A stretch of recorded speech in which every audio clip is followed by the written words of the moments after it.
Got a large, long period swell heading towards the Tide Islands this weekend. 40 to 60-foot faces and exposed spots.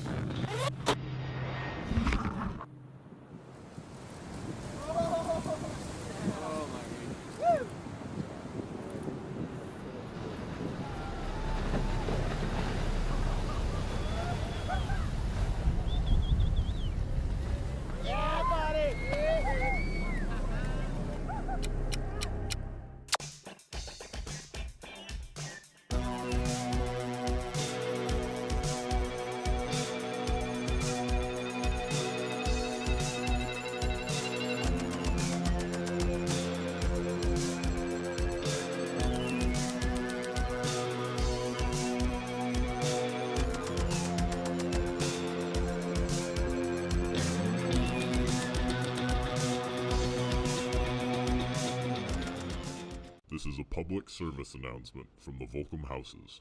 Don't matter where you're from, that plastic water bottle makes you look dumb, boy.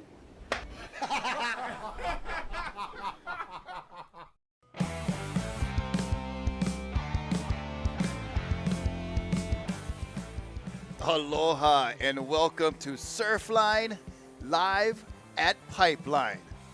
We are here January 21st at the Volcom house. Mahalo to the team here at Volcom for giving us the front row perch, allowing us to check out this beautiful day of the Bonsai Pipeline through surfline.com. I'm Rocky Canon. Isaiah Walker is here. Dave Wassel is on his way as well. So we've got some excellent commentary to go along with the super magnificent conditions and great surfing. Right. So kind of cool because, I mean, we know that Surfline has, over 800 cameras around the world that have live footage of surfing, but this is something a little more special, right? So we have a bunch of different cameras from drone angles to different beach camera angles. So really stoked to be a part of this, and the waves are firing out there. That's one of the most nerve-wracking places to stand in your surfing life, is at the footsteps of Pipeline, waiting for the door to open or the opportunity to present itself to paddle out. Not only is it a difficult wave to surf, as you're seeing the beautiful drone shot of our lineup with the surfers that you can see speckled throughout that pipe lineup, but you can also see the treacherous paddle out that it requires to make it to that lineup. The really strong current along the shoreline, and then kind of pulls you over to this really shallow section where your board can get broken before you even catch a wave. So a little bit of dues to pay while you're trying to make it out to Pipeline, and then of course figuring out your way through the crowd, figuring out which are the right waves to catch, and try not to kill yourself is quite the feat here at Pipeline, and not easy to do a lot of times. There's a couple guys out today, huh? Yeah, you can see them tightly packed. They're like sardines are actually more comfortable in the supermarket shelf in their can than these guys are sometimes shoulder to shoulder. It is a very competitive lineup, and Pipeline seems to have been putting on its own show even when there's no surf contest for decades and decades. And it's pretty cool for Surfline to kind of hop on that and be able to bring you live content while you're, I don't know, hanging out in New York, chilling out in California, over down in Australia, wherever you might be watching from. Just know that this is what's happening right here in Hawaii about 2:30 p.m. in the afternoon, a beautiful Aloha Friday. And it's a great honor and privilege to be here with you guys. Thank you to surfline.com. Jonathan Warren, Kevin Wallace, our excellent forecasters there, bringing this swell to us kind of right on time and rising through the afternoon. And also the crew that is with Salt and Air Studios, Mike Prickett, Josh Quick, Ikaika, and David and Pat, and the whole team that's bringing us all the different angles and production here for you on Surfline. Looks like a set coming in here. One of our riders going right. We'll call back door. Oh, look at that beautiful, just shimmering cylinder.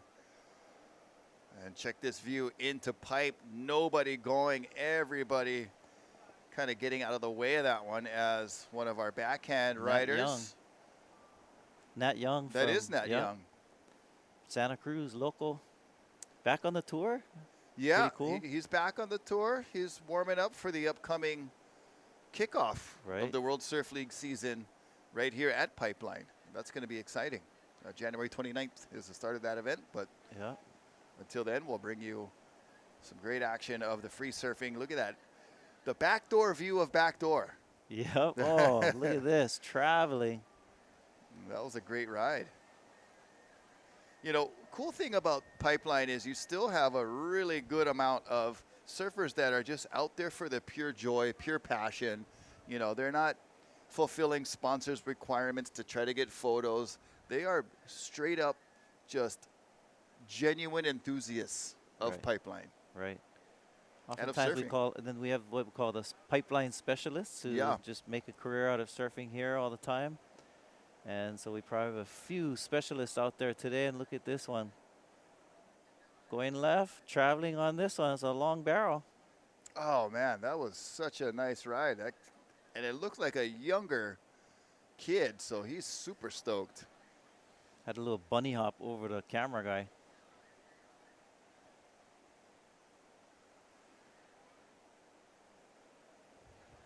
Right, look at this. Who's gonna go? That's Oh, none wow. other than JJF. Looked like John Florence. Almost came out of that one. Another backhand pipe surfer grabbing the rail. Yeah, good call, Isaiah. It looked like John paddling back out. Yeah, I saw him pack some mean ones earlier. Yeah. Holy smokes. I'm sure it'll be all over Surfline later.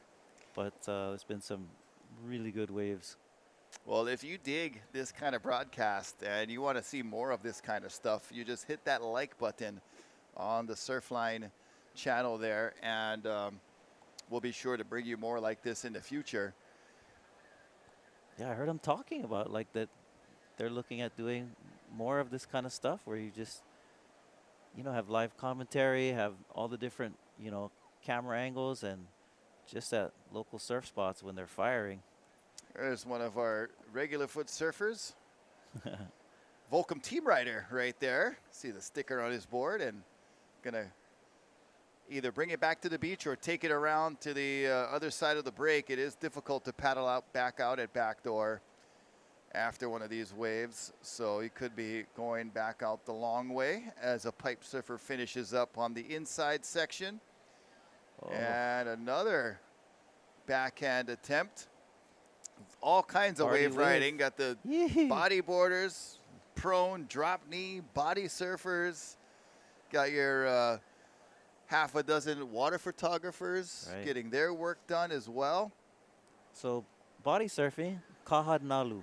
in Kaha Hawaiian. Nalu. Kaha is like to carve something like a fish or even a wave. And nalu is the wave, so you're kind of just carving through the wave. Carving riding with it. your body. Here's a replay of one of those Groms that got a nice little barrel. Was able to stay on the board, battle through that kind of end of the chandelier there, and then worked it all the way to the inside. So Team Volcom getting a nice ride at backdoor. Here Holy we go on the smokes. outside at Pipeline, grabbing the rail. Oh, traveling. Oh, what a great technique, just quite deep on that one. Not sure who that was, but it was very well attempted. You saw him trying to grab Pump. and pump a little bit, Yep. you know, try to establish not only that good line, but get that entry speed. Coming from where he was, that view, he knew he needed a lot of speed. Yep. I am noticing a lot more helmets in the lineup than in years past, or you know, just I think with the designs maybe getting a little bit better. The weight of it also matters a lot. Yeah, we've seen some new ones. You know, at the backdoor shootout last week, guys were wearing these helmets that had like covers over the ears Right. and the jaw even. And it did look, I think you're right, it did look a little lighter weight than some of the previous helmets that we've seen in the past. So it does make sense. I mean, I know helmets have saved lives out here, so might as well be smart, especially for our younger surfers. Make sure they're, you know, their brains can stay young and healthy. Our body surfer here,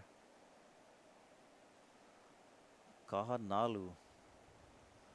You know, a lot of great traditions and histories of body surfing throughout the world, but in Hawaii also.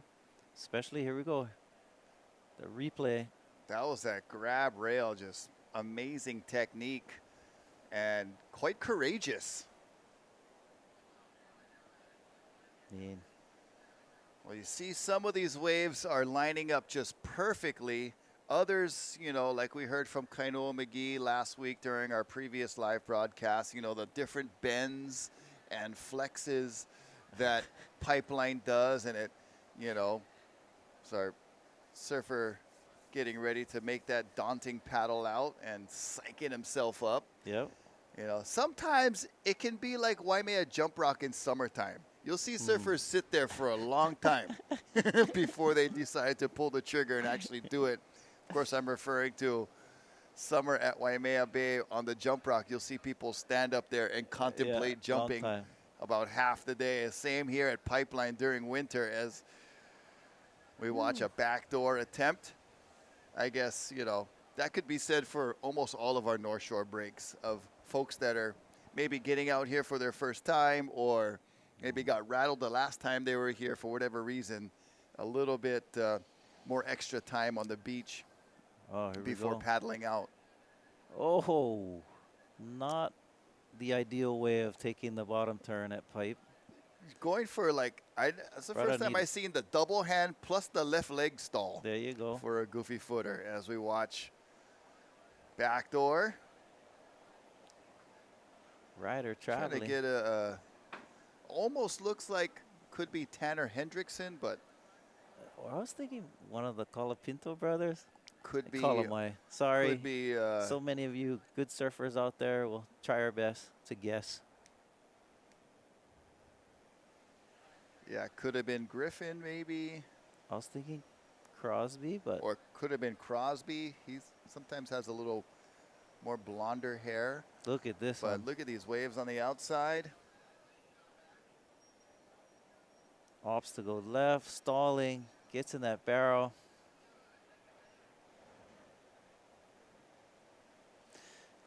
So, But we- you know, talking about folks sitting on the beach and waiting, and it's better when in doubt, don't go out. That's what our North Shore Lifeguard crew always says. Here we go. Packing this one, traveling. Oh, ends up kahanaluing on the end of that section, getting the body surf in. Mark All right. Cunningham has been a great kahanalu artist out here, and also Mike Stewart, who most of us know as like dominant bodyboarder, but is also dominant out here pipe body surfing. Here's a nice quick in and out. Yeah, nice green board, the logo-less special, and just enjoying a tube ride at Pipeline on a Friday afternoon. Right. Doesn't get much better than that. And of But course, as we were talking about the, you know, Pipeline, a lot of times is not, despite what it looks like, it's not a perfect wave. And one of my favorite or most noted comparisons over the years was someone had asked the great Andy Irons a while ago, you know, what, and I don't remember the exact adjective that was used, whether it was scariest or difficult or, you know, but they basically asked him to compare Chopo, the spot in Tahiti, that massive left, that barreling left in Tahiti, and Pipeline, and which one I think is either more difficult or scarier. And I think to a lot of people's surprise, he said Pipeline.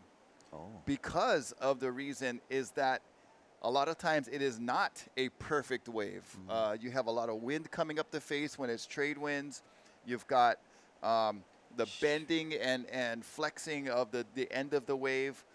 So that was an interesting outlook and perspective from one of the great surfers at both of those places, Pipeline and Chopo, as we watch a surfer grab the rail. But I brought the best representation I could of Pipeline. All right. And had to dig deep into my daughter's toy box. But just the way that the wave does bend and flex at the end, and Kainoa talked about it the other day, but using a Slinky to kind of describe the barrel might be a good learning tool visual if you could imagine, you know, some of the ways that Pipeline bends and flex. So sometimes it'll turn out to sea and come this way, and you have to go for that high line exit as that bodyboarder goes up in the lip. The backwash also something not easy to negotiate sometimes here at Pipeline, as you see the pack on the move right now. As there are some waves out the back, you see that set of waves coming at the top of your screen, the very top of your screen. You got some humpback whale, some whales exhaling, but then sometimes you get the curve and it bends at you. So I don't know if we should rename Pipeline the Slinky line, but definitely not an easy wave to surf. Even if you get it all to yourself, no competition for the wave you're paddling for, and you get in, everything's working perfect, it still is a wild ride from start to end. Yep. Yep. Thank you for reminding us of the nuances of Pipeline. And you can tell, I mean, just as you were talking about your Slinky analogy, you could see the whole pack, like paddling toward the north and sometimes paddling toward the west. And because there really isn't just one defined lineup. So maybe our viewers today on our, Surfline Live can kind of appreciate that, because you don't always realize, if you see a photograph, it just looks like a perfect wave, but in reality, the peak shifts quite a bit. Yeah, there is a lot of movement. I always like to, this is a body surfer doing a nice spinner right there, like to analyze the pre-wave riding setup to Pipeline, as we see somebody just charging backdoor, letting go of the rail. And this Grom didn't make that one, but he got one earlier that was really beautifully textbook backhand Pipeline ridden. But a lot of the pre-wave setup, to accomplishing whatever your goals are at Pipeline, and different surfers will have different goal sets for surfing pipe. The more notable surfers or higher aspiring surfers will want to get, not just one wave, but a handful of waves, for the day. Or some other surfers might be just, I want to just make it out there and not break my board on the way out, and then see where it goes from there. So whatever your goals are, there's a lot of, mental setup to get you prepared for a wave like that at pipe and backdoor. So yeah, but bodyboarders having a blast right now. Right. But to the point I was making earlier about when in doubt, don't go out. And our North Shore lifeguards, Lifeguard Association is keeping us safe. And, we appreciate them for all that they do, but that's always good advice, because sometimes people, especially when they're on vacation, right? They just sort of are, I don't know if it's just because they're away from home and reality, but look at this split peak, both backside surfers, one going right, one going left, almost came out of that one. That was Maikai Burdine at backdoor. We saw him right here over the railing as he was going out and strapping on his helmet. I said, I want to just take a look at your board and the color, and he's a goofy foot surfer, young up-and-coming North Shore ripper. Ooh. And a beautiful backhand barrel there. Maikai, a Volcom team rider, so he's got a spot in the yard up here. So for many surfers who are watching Surfline Live now, it's almost just as fulfilling to live vicariously through these folks. So for sure. Surf it through these folks. And oftentimes you come here and you're sitting on the beach and you feel like, I don't know if I can handle this, but I'm on vacation, I'm here, I might as well. That's when our North Shore lifeguards will give you a little advice, and maybe not. Check that one out. Standing tall. Guess who? None other. Kala Grace, our Absolutely. 12-point surfer. Yeah, and you guys have watched that a few times over, I'm sure, on surfline.com. It has been playing over and over again, and I've watched it more than 12 times. 12 that has deserved 12 million views. And Kala's back at it again. Great to see him out and enjoying this Aloha Friday afternoon at Pipeline. Look at that. Split. Beautiful shot. Maikai Burdine. Great technique. And unfortunately couldn't come out, but what a effort for Maikai. And then Kala just standing tall. He's like, bruh, I know you guys all seen my 12. So And I'm going to give you a little more show here, but just this is much more just casual cruising in the pit. standing Get tall. those at Pipe once in a while. You know, it's fun to get the ones that really challenge you and you know, push you to get deep, and you're trying to get the deep as you can and try to make it out. But then there's the other ones that are just so fun, and you can kind of just stand there and play with it a little bit.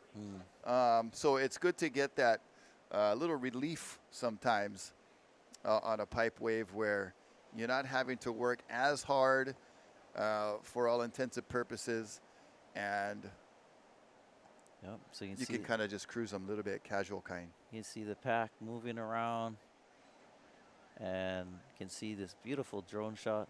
Earlier, Rocky, you said the Eva Bird view. So the Eva Bird, I'm actually wearing an Eva Bird shirt today. Maybe it kind of subconsciously It did. influenced you. And And yeah, if being you a Holly Eva boy, it's yeah, and Evas have been so- around, you know, my life. yeah. So there's a lot of cool things. So Eva, the English, the Eva Bird is a frigate bird. The frigate. And flies really high, and it likes to fly up in the high clouds, especially when it's raining. So there's a lot of Cumulonimbus. oh, good one. So there's a lot of mo'olelos or myths, I suppose, or some superstitions about when you see the Eva Bird. You know, if you point at it, it'll rain. So right. Oh, here's the Eva Bird shirt. Frigate. Also, if you're familiar, here's the Slinky I the was telling you Slinky. guys about. This He the brought kind this of in special just for you guys. pipe kind of bends and flexes.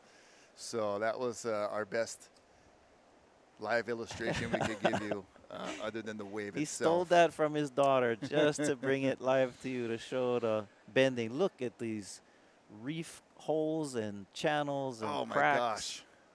Caverns and It places shows to you get too how stuck. shallow it is from up on the Eva Bird perspective. So And we finally have had all of that rain and runoff wash out and give us back our crystal clear pipeline and beautiful colors that we're used to seeing that went away for just a little while when we had the holiday season be quite rainy. And of course, all of our mountains and rivers have the runoff that will turn the water a little bit brown sometimes, but it's back yeah. to aqua blue. So you mentioned your Haleiwa boy. Grew up in that area. We call it Haleiwa town. But Haleiwa is actually a nickname. Originally, it was, Honolulu and Kauai Loa, that kind of areas over there at the mouth of the Honolulu stream. But Haleiwa got its nickname from, there was a hotel, and it was sort of shaped like the Eva. And Hale means the house, so house of the Eva. And so the Eva bird. That's where the house. I was Yeah. like, bro, I don't know if get any Eva nests over here. Grab rail on the backhanded pipe. You see that beautiful wave just funneling across. We finally have a hint of our trade winds as Dave Wassel posts up right here on the porch. He just came up to join the action and check it out. But little bit of a hint of the trade winds coming back. They've been absent, like we said, for a few weeks. It's been kind of these variable, swirling, different types of winds as that back door wave opens up nicely for one of our surfers out there. And he's definitely feeling a sense of accomplishment. You could tell by his body language. Yeah, and again, you can see those caverns, those cracks, those caves, those reef holes. So definitely not a flat bottom. I mean, if you've seen the movie North Shore and that dramatic part of the movie, up into one of those caves. That literally scared me when I was a kid, and that stuck in my brain for a while. I was probably like 7 or 8 when that movie came out, and paddling out the pipe when I was 12, it still was messing with my head. Yep, so it's pretty treacherous down there, and it gets, you know, of course, really shallow, especially on that inside backdoor section. We saw some folks standing on the reef earlier, so it's definitely shallow. Here we have Kala Grace again. You see that one really kind of expand and contract with that backwash. That is part of the Slinky. difficulty of surfing Pipeline, is having that backwash come out, and even for Kala being that deep, it was too difficult. Oh, here's a beautiful one. See if anybody goes on it. Ooh.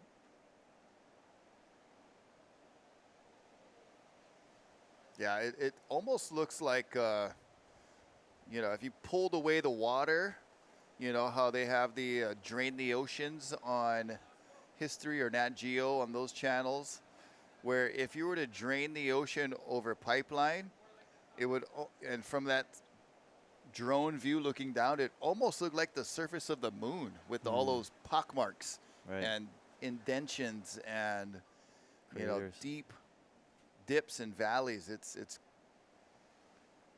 pretty crazy to think of how uneven the reef is, or at least how many different caverns and cracks there are, but how much quality the wave still is able to hold. Yeah.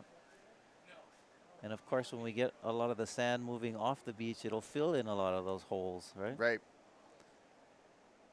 Well, there is a pretty good sized set marching in, and you can see it on your screen there with a couple of drones flying around, checking out this crowded pipe lineup. I want to, of course, once again say thank you to all of our lifeguards. Mahalo to especially our guys and girls here at Tower 26 Ehukai and Tower 27 at Rockpile, the two closest towers, as we see beautiful execution there. Purple board, green wetsuit. Somebody was on that wave. Yeah. They were so deep, we just couldn't see them. Beautifully done. Might be one of the waves of the session so far that we're seeing during our Surfline live at Pipeline from the Volcom house.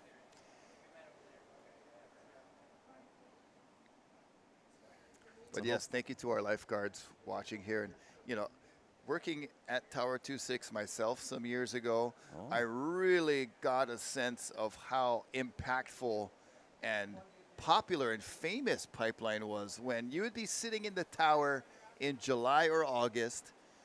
Not a peep is going on the ocean. People are playing in the shore break. That's about it. Some sunbathers and whatnot. But you get a couple from Germany with their thick German accents asking you where the Pipeline is in July at the Lifeguard Tower. And that, literally, that situation just blew my mind. It happened to be personally at the tower, and it, you know, growing up here, being a part of the North Shore and the surfing community, of course, I know how important Pipeline is for us, and everyone who lives around here definitely is aware of its intensity. Right. But to have that intensity travel around the globe to someone that far away really blew my mind. Yeah. Got some surfers warming up before their paddle out. Speaking of paddle, got a pack of folks paddling for this one. So you can see another thing that's interesting for our, you know, for our viewers and our listeners for us to note is that, you know, backdoor doesn't necessarily just mean one part of the wave. Like, you can be at pipe and go right into backdoor, or you can be at backdoor and go left into pipe. That's kind of how shifty it is. And look at this one. We just had what we call a split peak. One rider going left, one going right. Still traveling on this inside runner. Cool. Well done. It's a taller guy, too, so he had to really get down and fit into that backdoor barrel and completed it nicely. That's what a really cool thing to see here also is that it's not just top pros that want to get a piece of the Pipeline. It's everybody up and down the surfing food chain, if you will, that would love to have the chance to get the vision inside one of these barrels, looking out and also coming out. And then there's something really cool or really spectacular about being spit out. Yeah. Having the wave just like dump its guts all over you. It's like you're being regurgitated out of a beast. Look at this beast coming. Great shot from the drone. You watch it split peak. One rider go right, one go left. Surfer setting up here, slowing down, reading it pretty well. Comes out. Yeah, that was really nice. And scoring a wave at backdoor, sometimes you're going to milk it for all it's worth. Backdoor and pipeline for that matter. Because it is difficult to catch a wave out here. Oh, yeah, for sure. You know, As it should be. I mean, you know, you have so many people that want to come and climb this Mount Everest, but, you know, you want to make sure that it's a safe environment. Look at this beautiful barrel.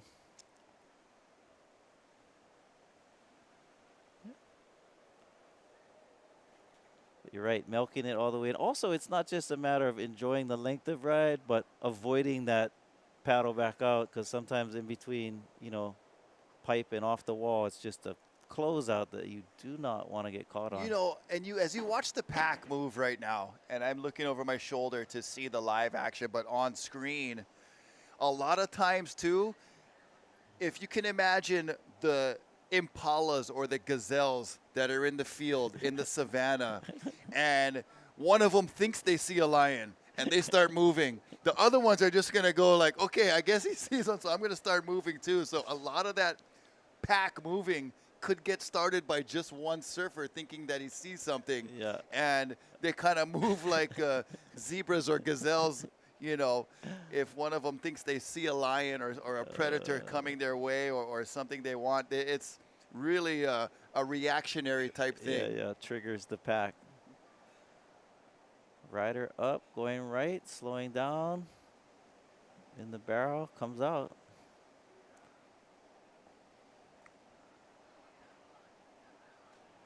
So, beautiful, beautiful ride there.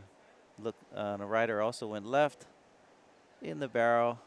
Beautiful offshore breeze. You know, some of these waves do have that essence of perfection where all it's going to require you to do is, for one, have the guts to start paddling. Two, make that drop. Hey, that was a pretty sick backdoor one you had, Mike Kai. Everything okay? Yeah. Okay, cool. Just Mike Kai coming back in. What, board change or take a break? What are you up to, Mike Kai? Are you changing your board? Are you going back out or are you pow? Right on, mahalo. Yeah. Yeah. Yeah. I thought you were going to have a chance. It looks super good from the drone looking down, all the colors. Yeah. So we're giving you live, everything live. So Rocky's chatting on the beach here with one of our surfers that just got out, give you the first-hand account of what it was like out there. Yeah, we saw Mike Kai on that nice lengthy backdoor wave, as this one doesn't materialize too much, but going for a little carve there. Said he just got real tight in there, kind of poked down, but it was a great effort. And we saw that one a couple times earlier, but he's relaxing. He's going to take a break, but look at that, Isaiah. Ooh, I know, I'm looking out over my shoulder, and man, there's some lines coming in out the back.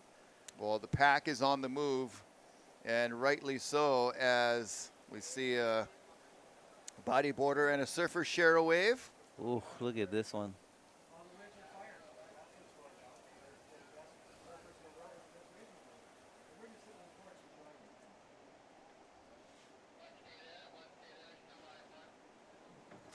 Well, in case you didn't know, Surfline is also the official forecaster for the 2022 Eddie Aikau Memorial event at Waimea.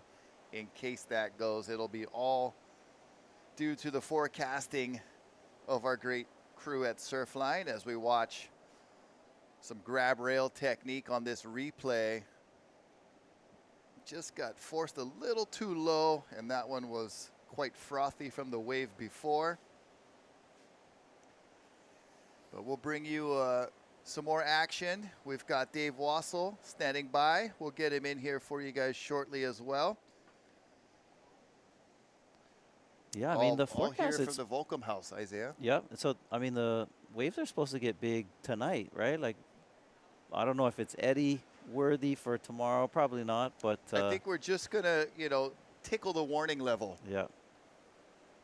But this winter has been, like, pretty nonstop. Like, Yeah. we've had a lot of surf, especially this month. In January, we've had just, like, swell after swell and beautiful conditions. So. Yeah, the conditions that we've been having have turned this 7 Mile miracle when you have these calm winds and you can kind of peruse up and down the other parts of the North Shore that are normally affected negatively by trade winds. It turns into like the 27 Mile miracle when you go from Caena Point all the way around to Laie Point, you know, and beyond with the size of the swell. It is just a miraculous coastline of surf when the winds are right, when the swell is right. And we like that because it spreads everybody out and gives so many other folks opportunities at different breaks that we've experienced that here quite a lot lately, as that is a great pipeline attempt still going. Almost. Oh, but cannot come out. Oh, look at this next wave.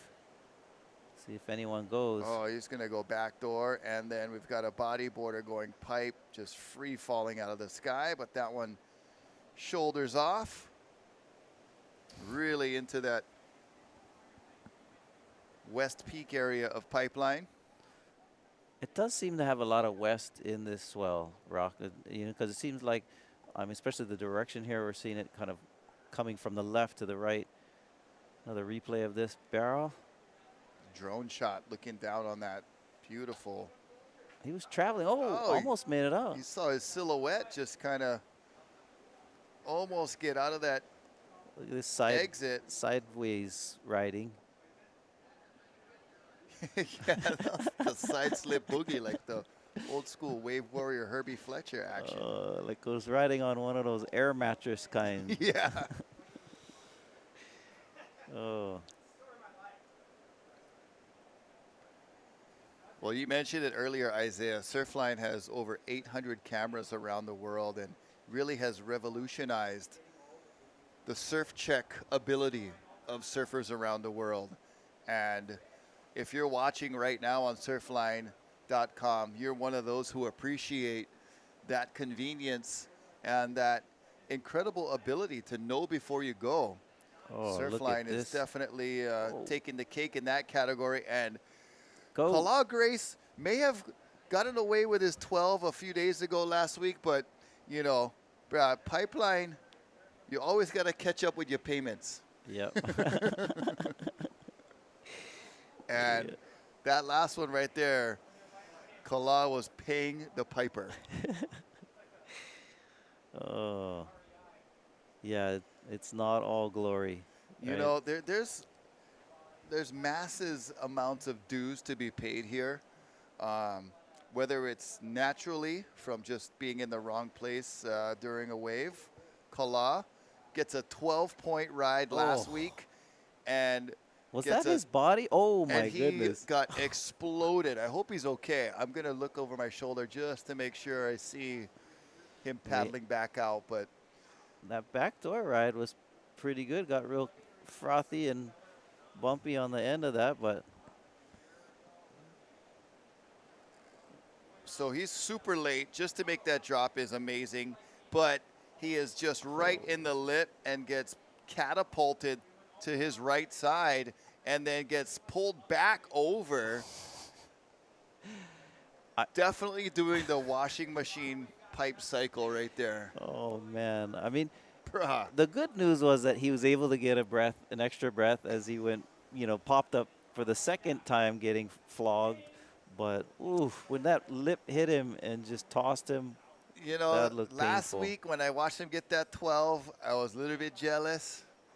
Today, watching him do that, I'm not so jealous, but just a really amazing comparison contrast to what it takes to be a pipe surfer, and to get these good ones, you've got to pay the price with some bad ones. As The whale action beautiful out there. humpback whale, kohola activity out there.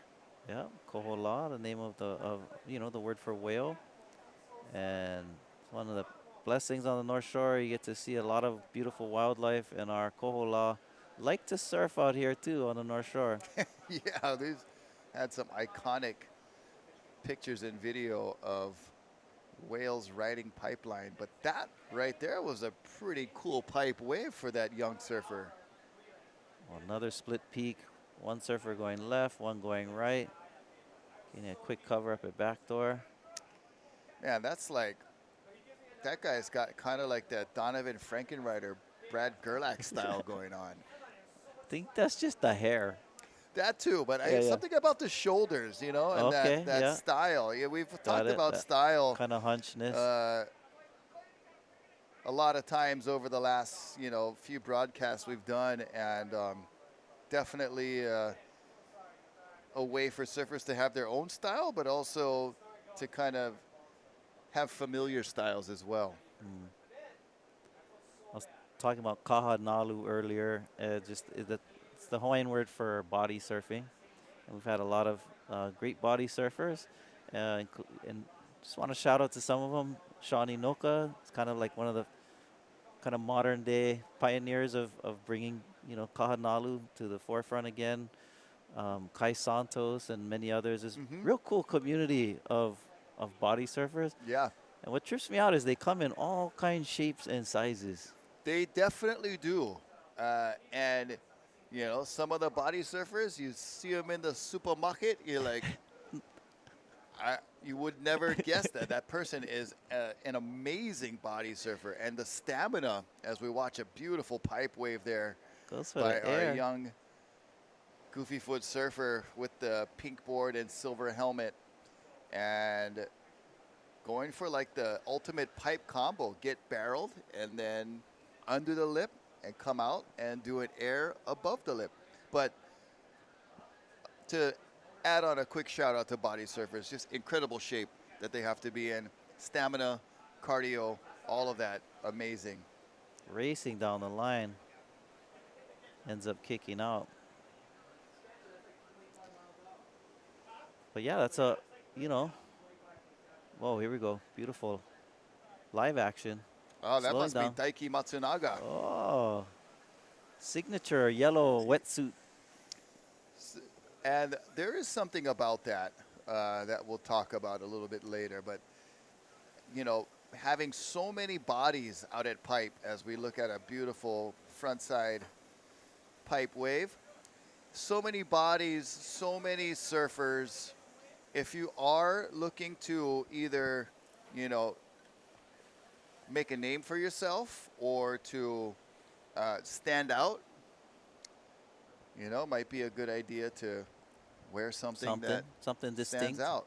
And I'll give you a little bit of insight on how my pipe career got started as we watch a replay of that beautiful wave. Oh, So I use the had guy. this- Use I- the guy who wear the bibbidi only. I had was wearing my Hawaiian Superman, Hawaiian flag bibbities. Daiki. I went with the Malo. No, just kidding. We'll watch this set come in as we check out the beach on that live drone shot. Just Oh, is that Kala? beautiful scenic day here. Yep, here comes some sets. Stacking the lineup. And here's Holy a paddler up and riding just a little too far behind that one. Could not get around that first section. Look at this. Everybody's scrambling. Who's going to get it?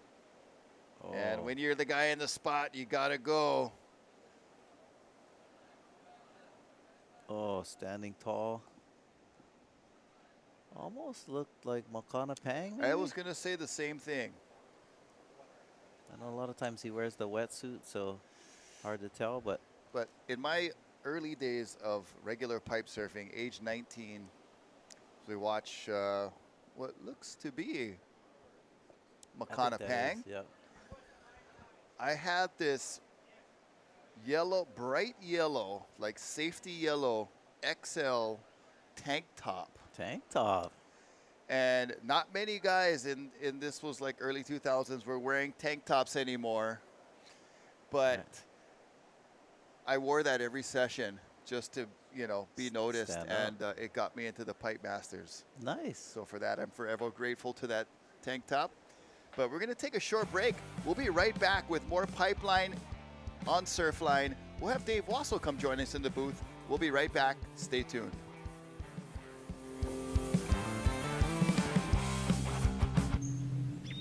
Got a large, long period swell heading towards the Divide Islands this weekend. 40 to 60 foot faces and exposed spots.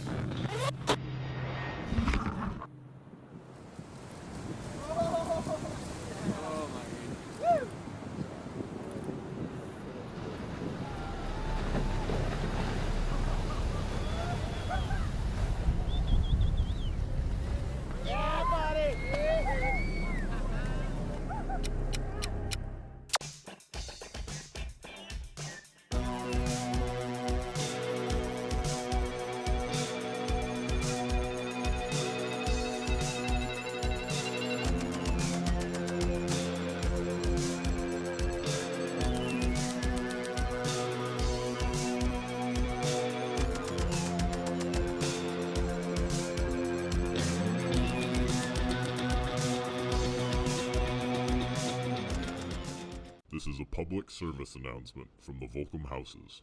Don't matter where you're from, that plastic water bottle makes you look dumb, boy.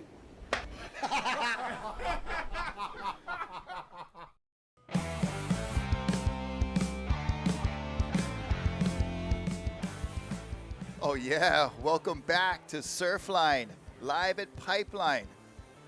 Welcome all you joining us from around the world or maybe just down the road. But beautiful drone shot there, Sunset Beach Elementary School with the Bonsai Pipeline right in the background there. What a beautiful setup. Rocky Cannon, none other than Mr. Dave Wassel joining me here in the booth. Isaiah Walker was with us as well, but man, glad to have you here, Dave. What a pleasure to be here front and center at the Volcom House. And Pipeline's percolating, guys. It is kind of firing. There are definitely some gems out there to be had. Speaking of which. And we catch up to a rider in the lineup in progress as we speak. And the swell on the rise, so it's still getting bigger. There's some backdoor waves out there, even though it looks like to be a little more west in the swell. We've seen some backdoor waves, but it's a combo. A little west-northwest, but beautiful action. Not easy threading through some of these waves. With the increasing swell, you get the backwash running up on the beach, making it a little treacherous at times. Can we talk about conditions? Let's do that. And you can, talking about that westerly swell, look at the line of people. You can see how they're perfectly down the line waiting for the westerly ones. Right. But what we've got going on right now, Rocky, is, like you know, perfect ideal conditions, but the swell is just filling in. What we've got just up to the west-northwest of us, I think they refer to it as a swell gyre. There's literally 3 different pulses up there spinning around instead of one big swell. And so it's making a little bit of a cross up. And it's also, its close proximity to the islands is keeping that interval a little closer. So there's more of a wave, less of a space before the next wave. Got it. So the water doesn't have time to totally relieve itself off the reef before the next wave comes in. But to the untrained eye, that's as good as it gets.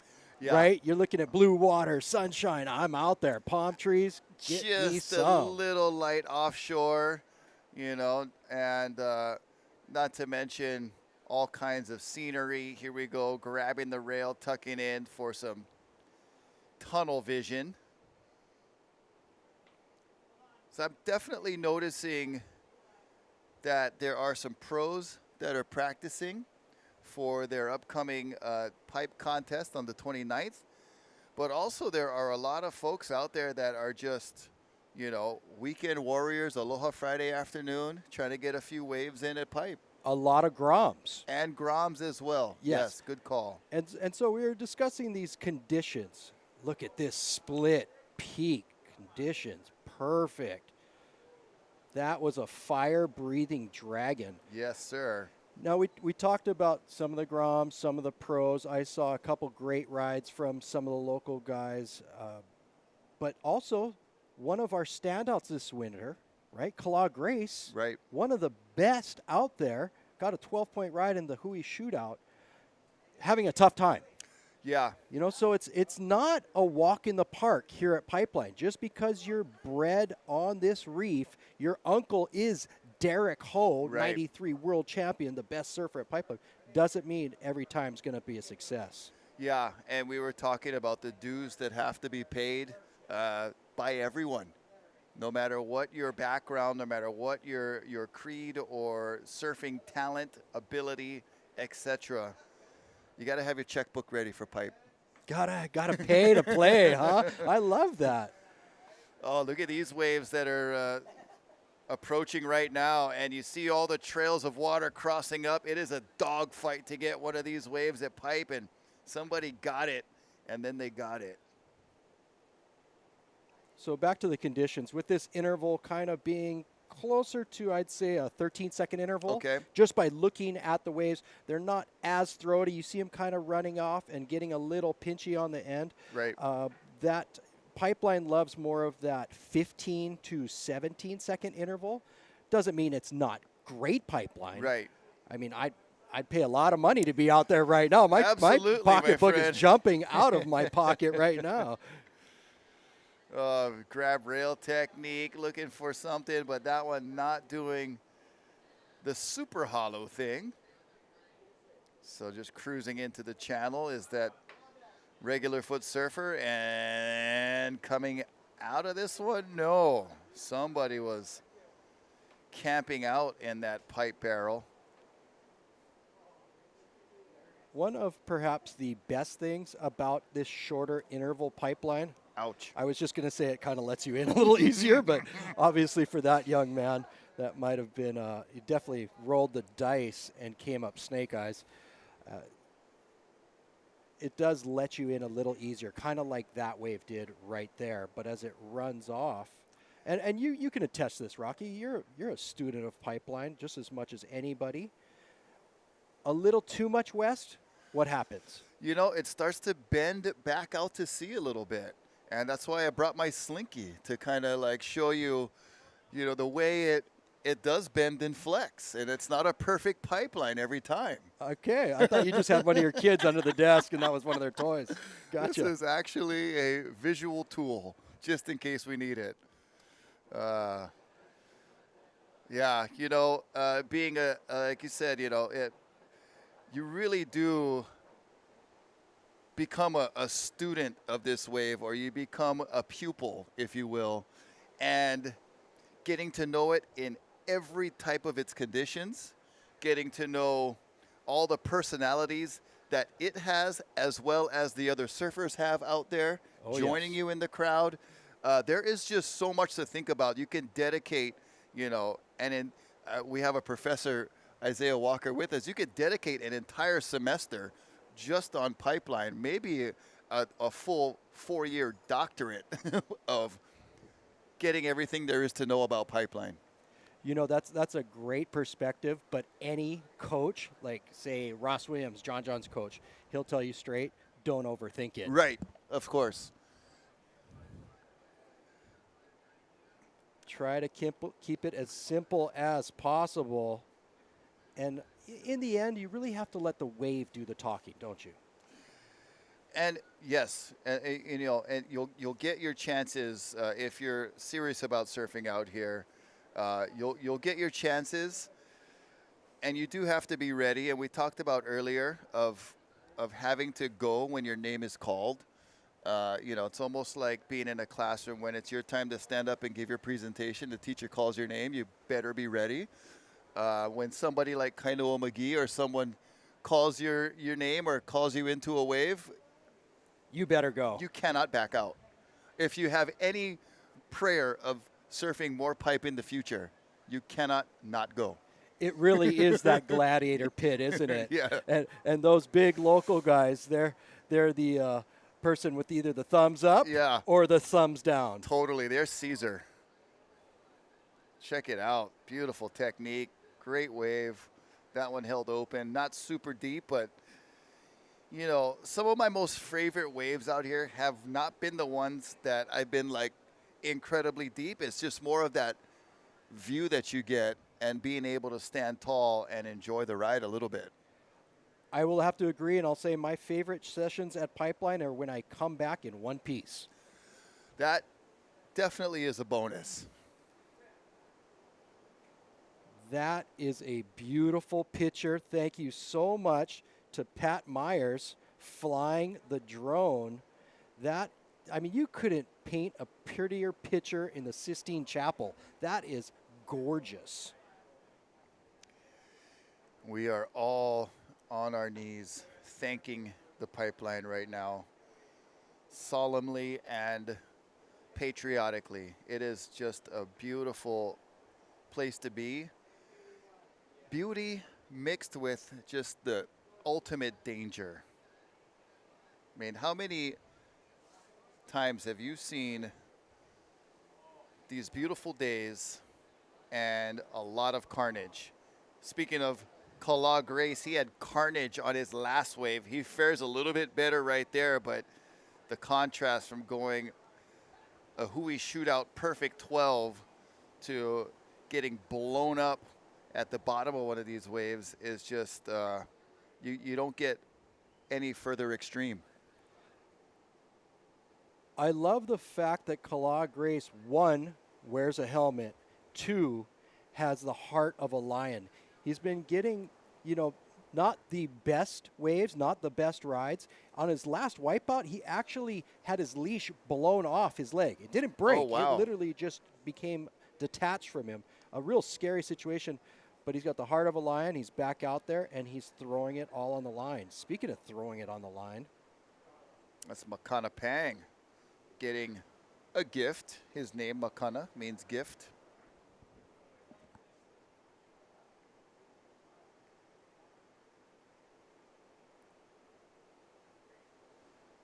Well, you've seen so many names and faces come through, not only this break, but while we're hanging out at the Volcom house here.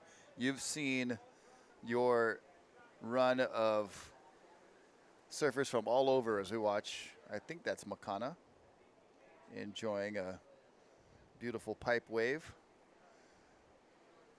What's one of your favorite, I don't know, stories of someone that either was new here or was, you know, you met for the first time from some other place that came through Volcom to surf pipe? As far as under the Volcom label, you know what, right now we've got Ryan Birch here. Okay. Ryan Birch is like 6'12".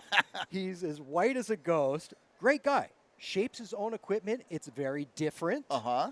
It could be considered alternative equipment, Okay.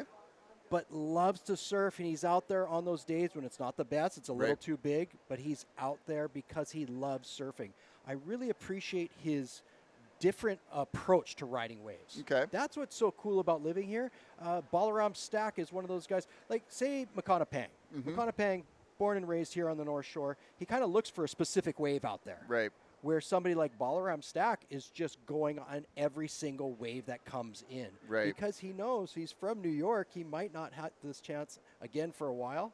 He's just going to go and keep rolling the dice. I And believe think that's him right awesome. there.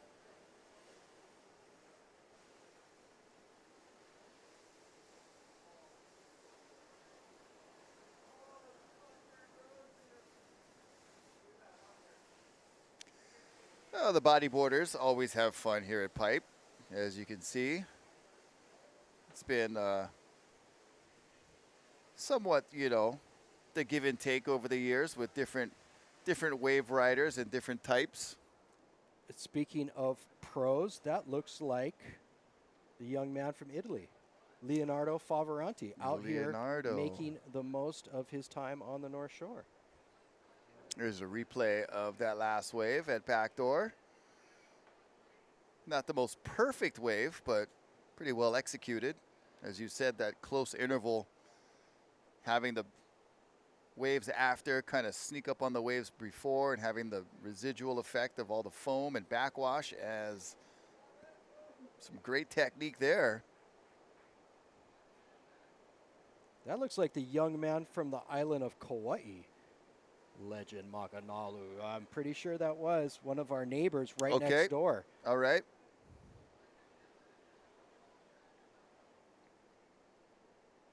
Not bad for 14. What is in the water for those kids on Kauai to be drinking? You know, I was, before Give me a this gallon. broadcast, just thinking about, you know, when we were young and the first glimpse that we saw of Andy and Bruce coming to a Haleiwa Hasa event when we were 11.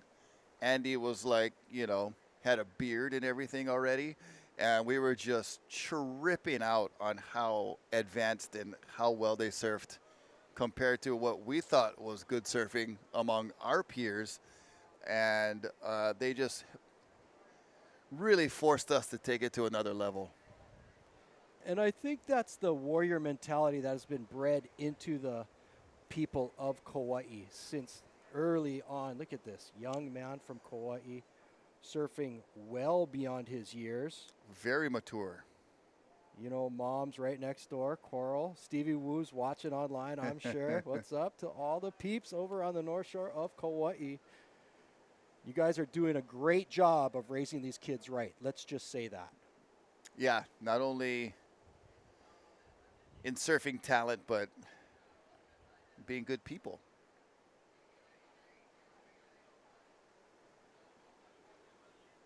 You know, we talked a little bit about the interval and how at times it allows you to get in easier on these waves. Also, the shorter interval will open up the rights. You know, there's actually a mathematical equation of how every second of the interval from 12 to 20 seconds and how much deeper it travels in the water column down. So as we start pipeline over 17 seconds, the energy goes so deep in the water column that it actually is just a left. There is no rights available at all, but it actually becomes unapproachable. And at that time, the first reef, you can't even, the waves are moving so fast and with so much power, you can't even get into them. So this is a nice treat where it's, you know, it's still pipeline, it's still dangerous, but it's allowing people not to just to go right, but also of, I won't say Intermediate skill. to get into these waves Right. as well. Right. Yeah, and we haven't seen, you know, a really huge jump in the size in the time that we've been here. So it's been kind of that steady, slow increase with some lulls between the sets, giving, you know, other folks a chance to make it out and get out there. But see the pack on the move. And a beautiful drone shot transitioning to the beach Carlos shot. Munoz from Costa Rica. Hola, senor. I'm pretty darn sure that's the man right there. Oh. There's the young Kauaian again. Kalani Chapman is joining us right here on the porch. Getting himself ready for a pipeline sesh.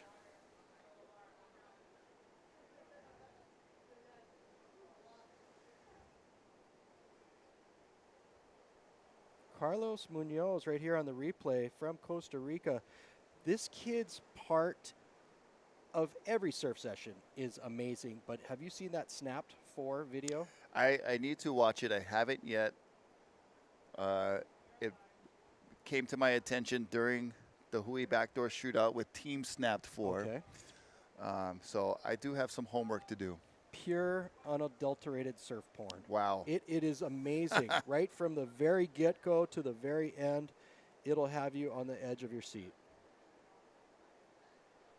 It's a nice little drop there for our surfer on that left at pipeline, but not much of a barrel. Well, that could change with these sets coming in. Just able to see them at the top of your screen. They're starting to fill in here, but watching that pack move is mesmerizing sometimes. You know what's mesmerizing is how good these camera angles are. I'd like to take the chance to say thank you to Surfline for doing this, not for us, but for everybody out there viewing. In fact, how about for everybody in the lineup right now? Okay, you could go out to Pipeline, you could get a great wave, or your home break anywhere, and come in and say, oh, I want to do the Surfline cam rewind and see my wave. Right. But now you've got this in 4K, and you're just seeing, this is movie quality stuff. Totally. Somebody's Salt at in Air home right now just Studios. filming this and going straight to Instagram. Look at me, check me Yeah. out. Mike Prickett, Josh Quick, Kaika, and Pat Myers, all of the team. Great job, you guys. Salt in Air Studios, partnering with Surfline, bringing you live at Pipeline from the Volcom house. Rocky Canon and Dave Wassel with Isaiah Walker bringing you the play-by-play action and analysis from our different walks of life and opinions, but all have been around this break for a very long time and enjoy watching it, no matter if it's live and direct from the water, from the screen. We appreciate all of you tuning in on Surfline. If you dig and you like surf sessions like this and free the Surfline Live, well, just click the like button and you'll get to see more stuff like this that you're watching on the replay. Beautiful technique there at Pipeline. Great wave.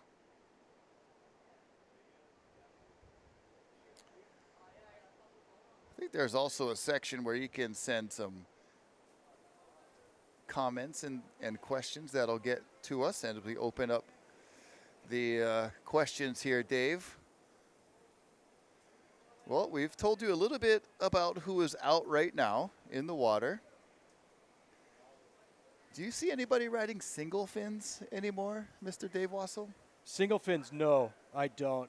Even Joel Tudor will go out on a single fin. I believe that his son Tosh dabbles, but mostly in 3 fins. He's turned from the dark side back to the thing about a single fin is there's a lot of drag on that much skeg.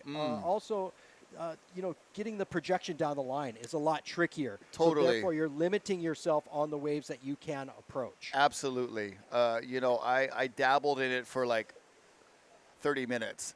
Right, a hot minute. Yes, exactly. And it was one of our good friend who retired lifeguard at Tower 26, Rick Williams, has a couple classic Brewer single fins. Okay. And he let me ride one while working one day, and I found that exact thing to be true. And I really had a lot of respect for the guys who only had single fins to ride back then. It was like getting on a time machine. Correct. Right. But I was in some pipe barrels that I was like, just sliding away, like looking at it disappear as I slid down the face, or, couldn't hold that projected line that you need to make these deep exits. Right, and you went back in time in the early 60s and asked Phil Edwards and Butch Van Aertsdalen if they would have rather rode 3 fins, they'd say yes. Yes, Right. please. Right. Beautiful waves approaching right now. We'll see if anybody will be in position. I'm sure somebody's going to be in position. There's no waves that go unridden hardly ever out here. And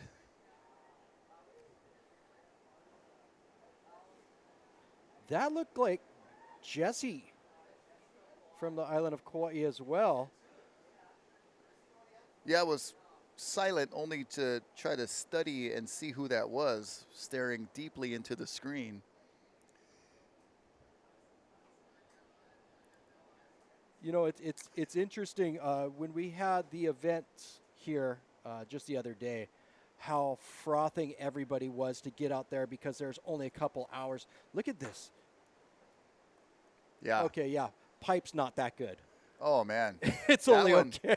That one had, it wasn't bending away on the Slinky scale. That one was bending kind of in on itself. That was beautiful. Ideally, you don't want a wave that's too west. You Right. want one with just enough northwest so it actually stays on the reef. And that's the thing about Pipeline, right? You'll get these students of Pipeline, and they'll sit and wait patiently. Speaking of waiting patiently, there's one individual way out the back, sitting out there on an orange board, and I'll bet you $1,000 that's Gregory Quinn. Okay. There's a backdoor opportunity. Mr. Favoranti again. And Leo. So we saw Kalani Chapman heading out. I thought I saw Mikey Bruno preparing in the yard here. Some of the other names that are out there to answer one of our questions of who's out there right now. And got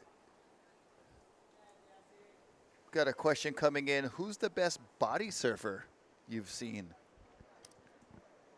Mark Cunningham would kick me square between the legs if I didn't say him. But, you know, it depends, right? It's like saying who's the best pipeline surfer Right. on their day. So I could throw out a few names. I could definitely say Mark Cunningham. How about Mike Stewart? Yes. Okay. He's the first guy I've ever seen body surfing now, I'm telling you, and I'm trying to explain. Like, punch through the lip of a pipe wave, do like a twirl or some mahi-mahi thing, come back down and ride out of and it. Successfully And ride the out of wave. it. Yes, That was do a the roller. first time I ever seen that done. It was like, yeah. Yes, and some of the unknown names, Rick Thomas, Todd Sells, and of course some of the Hawaiians who are coming out now from Point Panic, Sean Anoka, Mr. Kiawe from the Western Shore. We're blessed to see the different approaches of wave riding here. And that's something that's very different here in the islands as opposed to anywhere else. Somebody who goes out there without a board, as far as I'm concerned, has more right away than the guy with the big giant board sitting out there paddling for every wave. Yeah. Okay? Same with these bodyboarders, right? You think somebody looks at Mike Stewart and doesn't think he has the right away? Right. Guess again. It is all comes down to skill and talent and time put in the water that gives you the respect. And that's the interesting thing about respect, right? It takes a lifetime to gain it, but it can take 5 minutes to lose it as well. Absolutely. Just like credibility. No, but to your point of there were days, there are days you come out and you see the lineup and, it's Pipeline, but you don't recognize a single face, or you don't see a face that is, some well-known individual, as we see a beautiful pipe wave ridden by some individual who is a goofy foot surfer. But, could be Brada from Mililani in his lifted Toyota, parks by off the wall, comes down and walks in and bodyboards pipe and gets sick waves. You really got to let the wave do the talking. Every day is a new day. It's always different. Yes, absolutely. I've been studying this wave for over 30 years, and it still rules me on the wide. She is the teacher, and I get slapped on my knuckles with a ruler daily. Yeah. If you're lucky, it's just on the knuckles. I think that was Makana, little pogo stick ejection. And I'm not sure who that is. He doesn't have logos on his board. Probably, maybe, quote unquote, not sponsored, but surfed that wave well and is probably incredibly stoked with what he was able to accomplish there, as he should be. It could actually have been a Japanese individual with blonde hair. There's been a lot of those lately. Okay. That throw me out. They're following that Madge Blonde Ambition tour. Okay.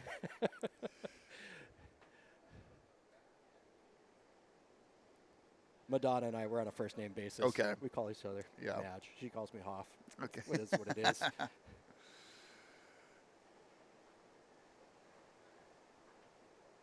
More waves out the back. This swell building and coming in full force here. Looking over my shoulder, some of maybe the bigger waves of the afternoon, possibly.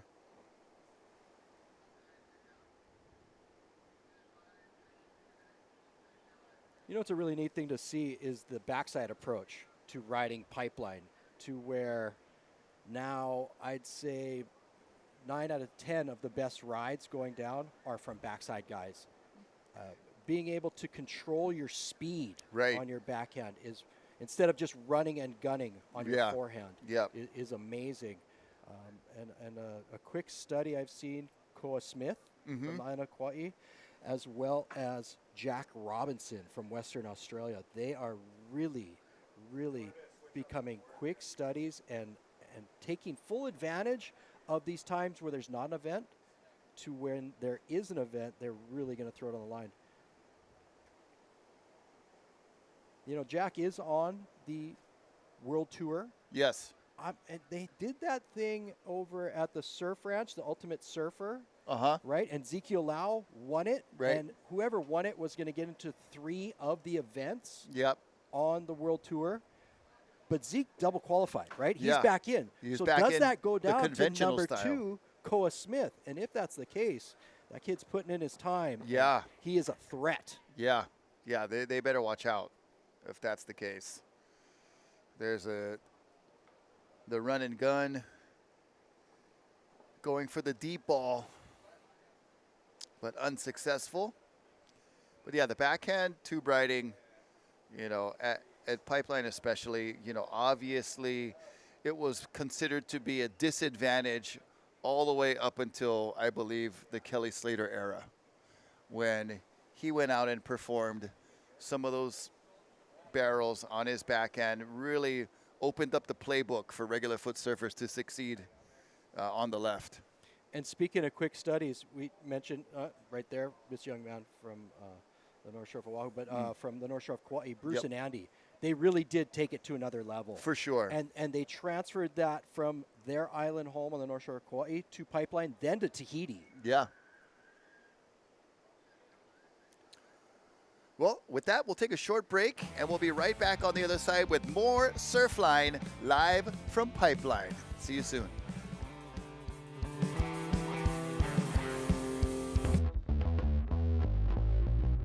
Started living in lifeguarding out here the winter of 1976.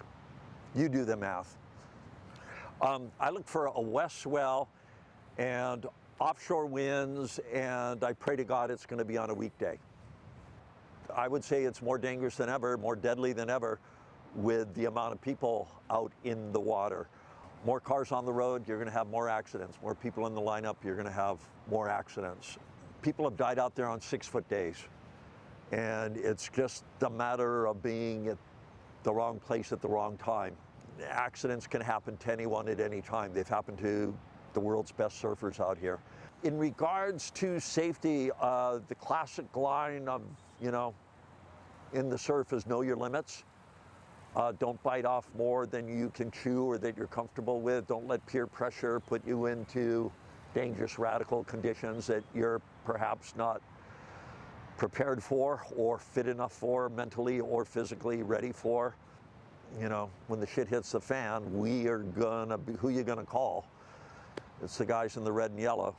It's a great group of guys. I'm honored that I was a Hawaiian lifeguard, and I think most surfers kind of respect the caliber of talent that's in the tower and also realize that, you know, we're here to help you.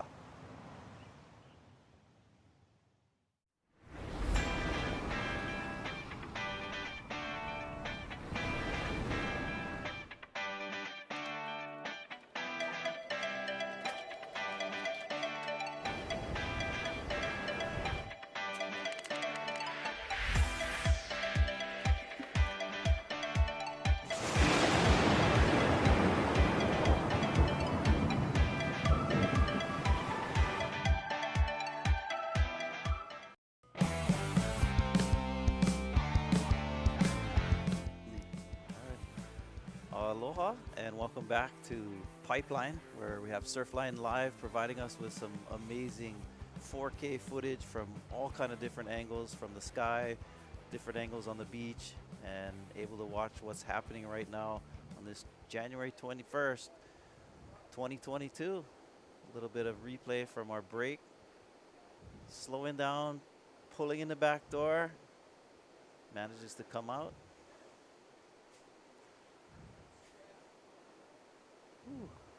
live action. So Dave, you've been surfing here a long time. When did you start surfing here? That was Kainoa Kanahele. Sorry, that's Oh. Bumpy's nephew. I just had to throw that out there. I started surfing here when I was about 14 and quickly realized that it was too much for me. Oh. And I moved away to from Rockies to Sunset to Off the Wall, then to Pipeline. I didn't start really trying to surf until I was about 18. Wow. You know, I remember vividly, though, at 14, and it was way too much. Right. Not just the wave, but the crowd itself. Oh, yeah. Back in the, late 80s, early 90s? Oh, so thank you so much. Yeah, it was actually about then. And it was a different time. Oh, It was pre-flip phone. So if you messed up, somebody was going to put you in your place, and there was going to be severe consequences and no filming of it. Right. So this was the Wild Wild West. Ah, it Speaking was- of the Wild Wild West, Makana Pang. Yeah, Makana getting a good backdoor wave. Bumpy Kanahele's nephew, huh? That was Oh. the young man. Well, I think he's a new father. I'm curious if his son Mochi is here on scene as well.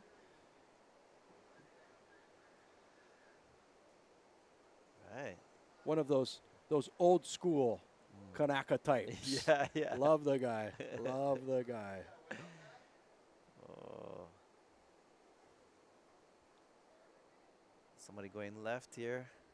Gets clamped on the end. Yeah, but sure. I mean, I'm guessing when, those early days when you're paddling out here to pipe, some folks like, Marvin Foster. Dane Kealoha. Oh, very, very respected Hawaiians. A very, very thick Hawaiian crowd and very respected. I would Lance O'Connell. Yeah. There was no room for error. Let's put it that way. That's a PC way to put it. And it was interesting back then. I remember Dane saying things like, "You want a good wave? $50." Which today, I'd go out there with a stack of them. Now, I mean, a good wave at Pipeline could be worth a six-figure contract. Yeah. Nice split of the peak there.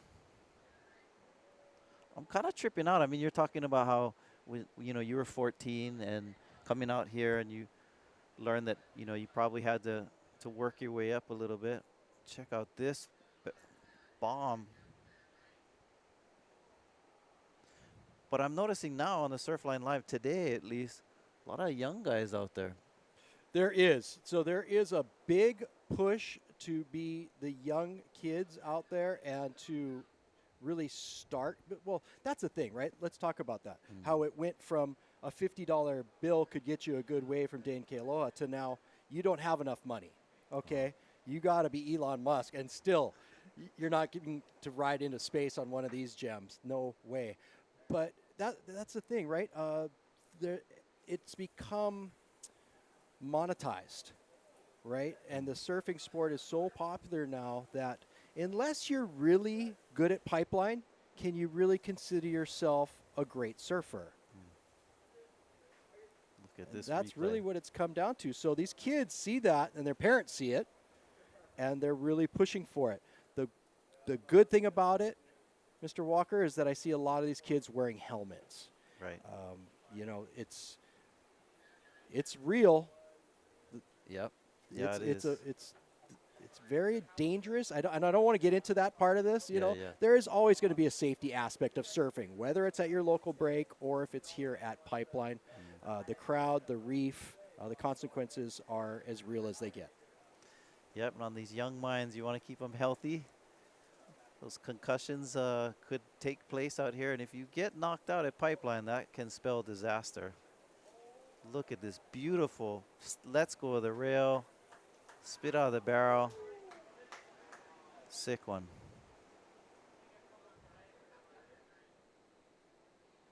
So you tell me, was that worth $50? Worth way more than $50. This looks like Jake Maki. Speaking of young grums, he's a senior at Kahuku High School. Okay. Do Yeah. you teach there? No, I didn't, but I live in the area, and my family, my wife, them are all Red Raiders for life, As and they should be. As they should be. I did help out coaching high school surfing, and Jake was on the team over there at Kahuku. So good kid, originally from the Big Island, and nice to see these young kids surfing. But like you said, wearing a helmet just to be safe. I'm a huge fan of Jake Mackey and also the way his parents have raised him. We'll talk about this a little bit. This young man, his dad had him swimming open ocean, mile-long swims at 8 years old. Wow. That's something that doesn't really happen. That looked like one of the Moniz kids, if you ask me. Ah, yeah. See, there's one of those blonde-haired. I'm telling you, Yeah. it's a Blonde Ambition tour. That's what's going on here. Bringing it back. Yeah. We see that sometimes. A lot of our local kids, or I saw a lot of our surfers from Team Dahui Japan at the shootout, like the bleached hair look, that K-pop band look. There you go, K-pop. Going Wow. back door. Forcing the issue. Maybe that's what the helmet's for. It's to help you actually slide under the lip just a little bit better, a little more Yeah. ease. More dynamic, doesn't grab your hair and rip your head off.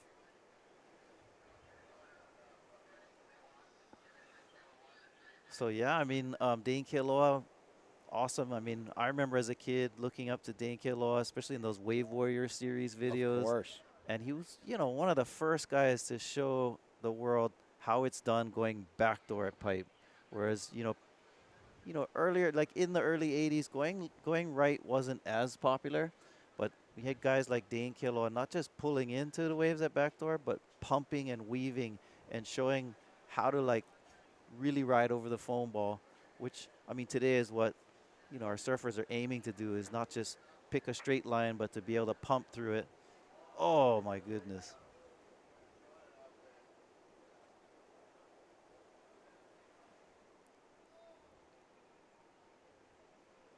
Yeah, the backdoor was more or less a glorified closeout. And Dane Kealoha took complete advantage of that. It's an interesting fact about that is he was riding 510 twin fins. Right. And manhandling it. Speaking of manhandling a large one, that looked like Mikey Bruno. Mikey Bruno.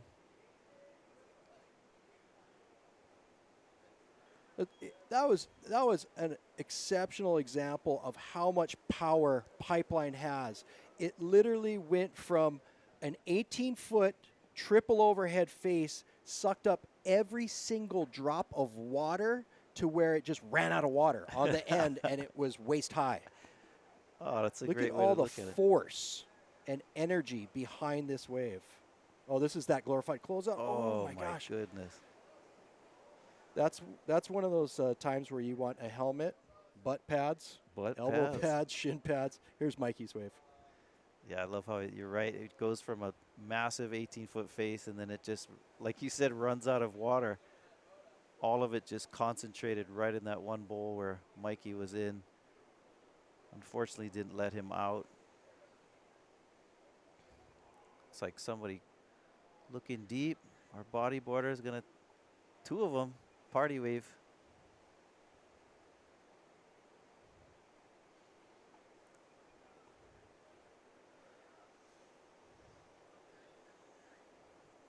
Split of the peak, going left into the barrel at pipe, comes out with the spit.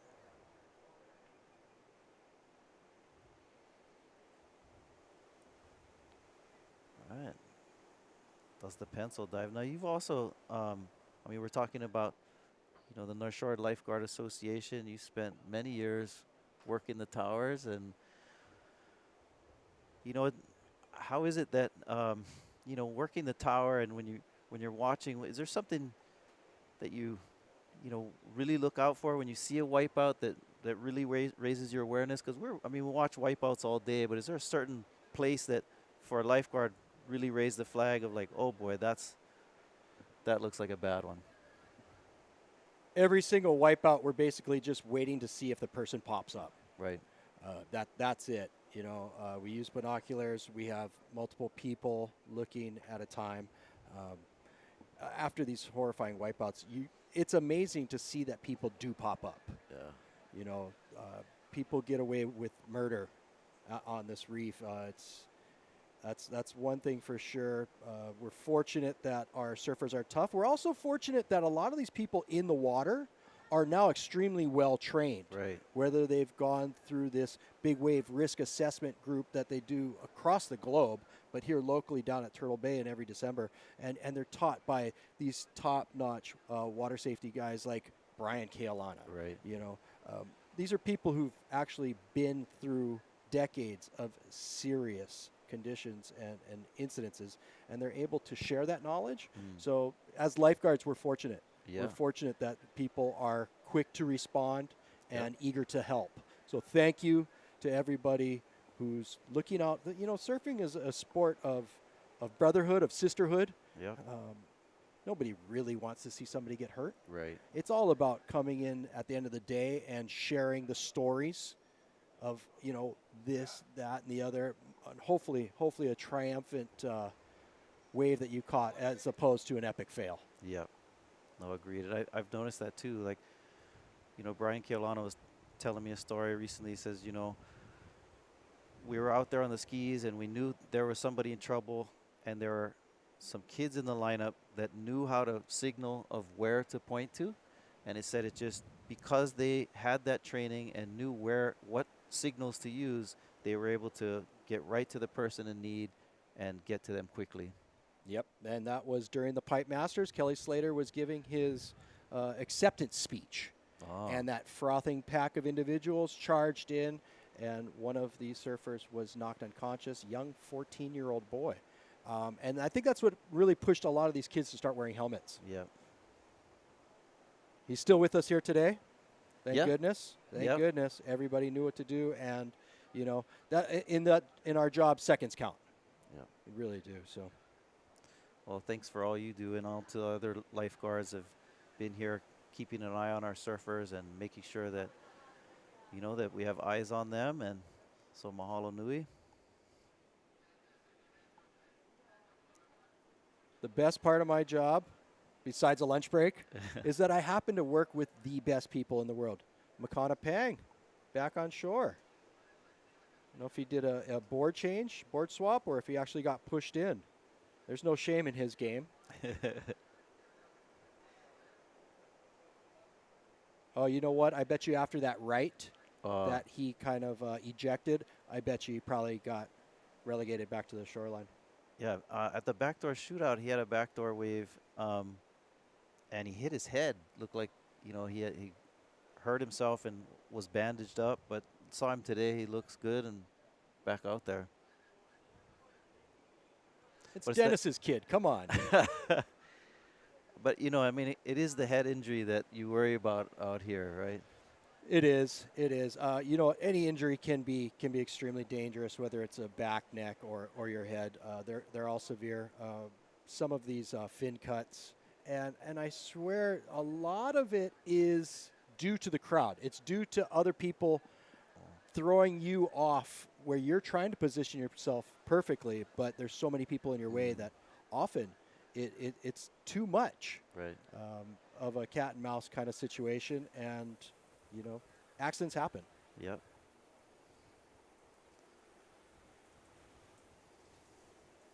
Look out the back. Look like there's a set approaching, and you see the lineup start to scatter, kind of like when you turn the lights on at night and the cockroaches start to scatter. Run out of the pizza box. Ooh, maybe this one will break out on the second reef almost.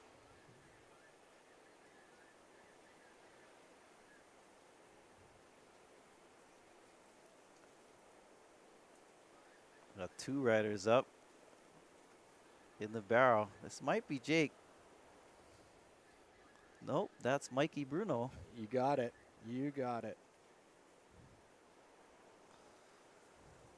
I noticed Mikey was wearing, I don't know if it was butt pads or if it's just flotation on the LMU, but here's a replay from the drone of Mikey pulling into this one. Yeah, Jamie O'Brien has got a wetsuit sponsor, Buell, I believe it is. In fact, I know it is. But they were smart and they collaborated and made a bit of a float suit. It's a padded suit, so in case you are rendered unconscious, your body will be able to be found. It's not going to keep your head above water, but it'll allow people the chance to come find you. And they're placed in areas that aren't going to hinder your paddling, so you wouldn't want padding on your chest because that's going to prevent you from getting a full deep stroke on your arm, right? I mean, I'm like a T-Rex. You know, I've got short arms to begin with, so taking even a few more inches out of the water, it would hinder my performance of catching a wave dramatically. But, you know, that's really what it comes down to on the North Shore is it's a contest of catching waves. You're a slow paddler, you might as well move to town. Wow. Get a longboard or a stand-up paddle. Absolutely.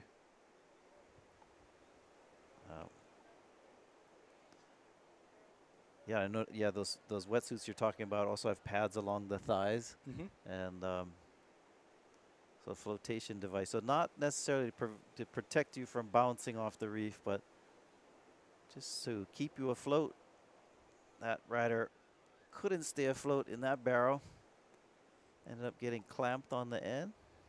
They are wonderful for getting caught inside.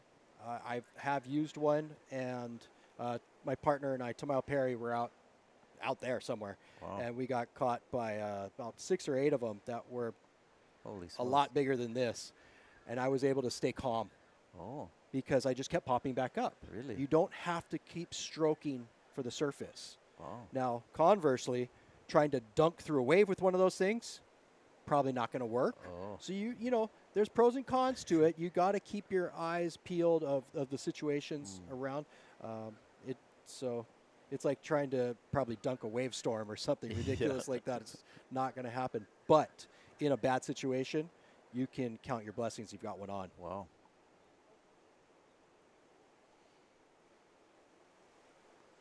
All right. Thanks again to Surfline for hosting this live action here on the North Shore at Pipeline. It's a beautiful afternoon, about 4 o'clock almost, Hawaii Standard Time. And although Surfline does have over 800 plus cameras around the world, to have this special kind of event where we have multiple cameras, drone angles, Salt and Air Studios giving a great job here, allowing us to bring you into this. This looks like, yeah, Tudor's son. Tosh Tudor.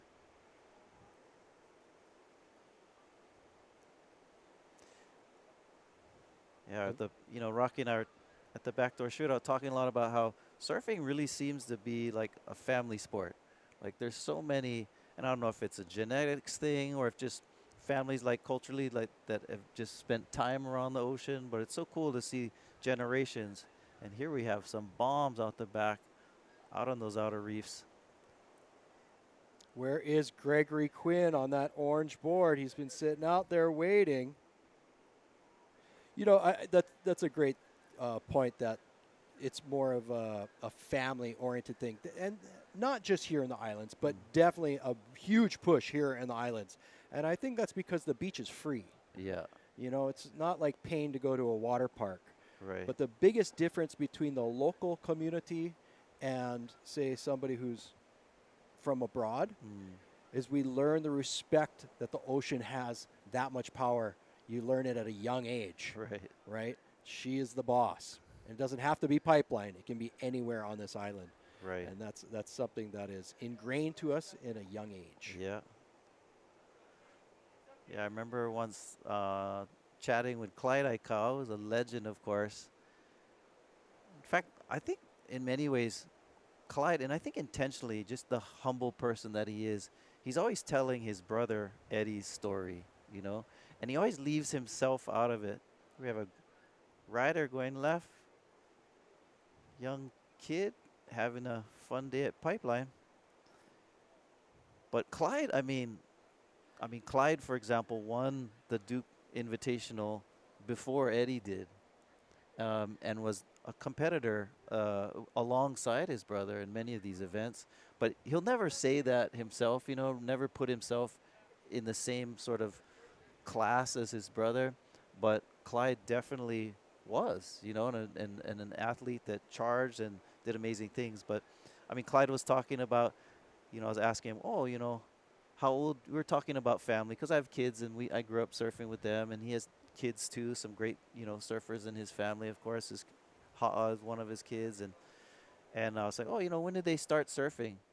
He says, oh, they start when they're babies, when they're sitting in the whitewash on the shore, and a wave come and hits them. He says that's surfing already.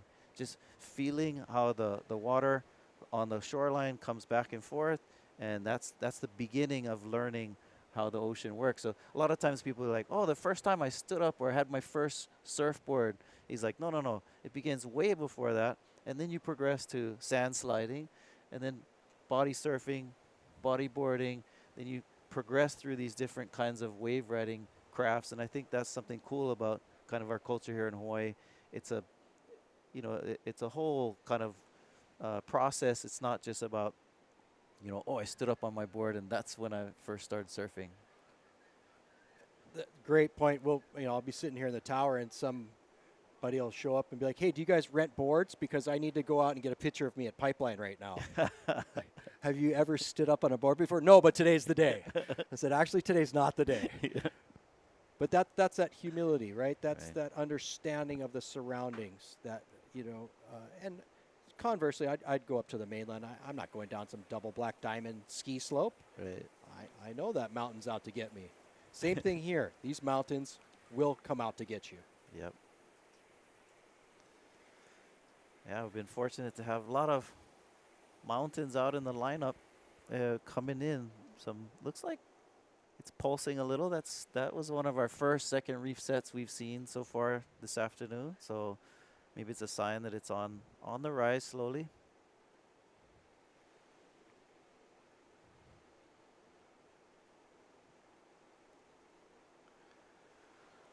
I love the different approaches that you see right here on your screen.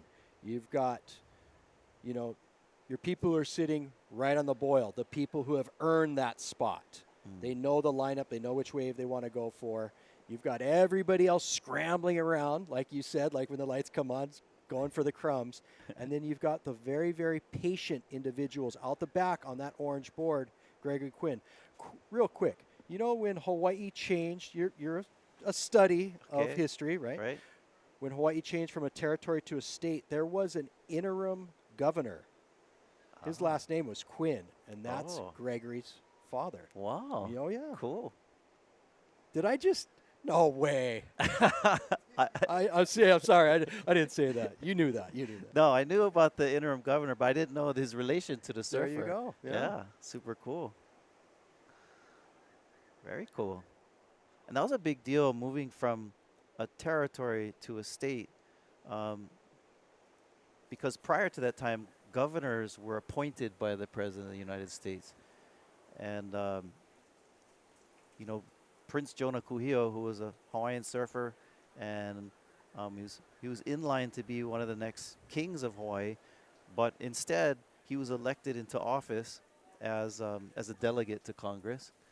And he had always hoped that he would become governor, but never really came to fruition because oftentimes, you know, kind of those circles of folks that primarily we call them the Big Five in old Hawaii, a certain business community, and oftentimes some of these established families originally from the mainland or descended from the missionaries would kind of pick their kind of favorite and pull the ear of the president. And you know, we've had some like the Judd family and others that have, you know, were part of that. And there was a governor, one of them, but Kuhio was the delegate to Congress for 20 years. But yeah, when it switches over in '59 to a state, changes that. So we start electing governors, and then we had, you know, George Ariyoshi.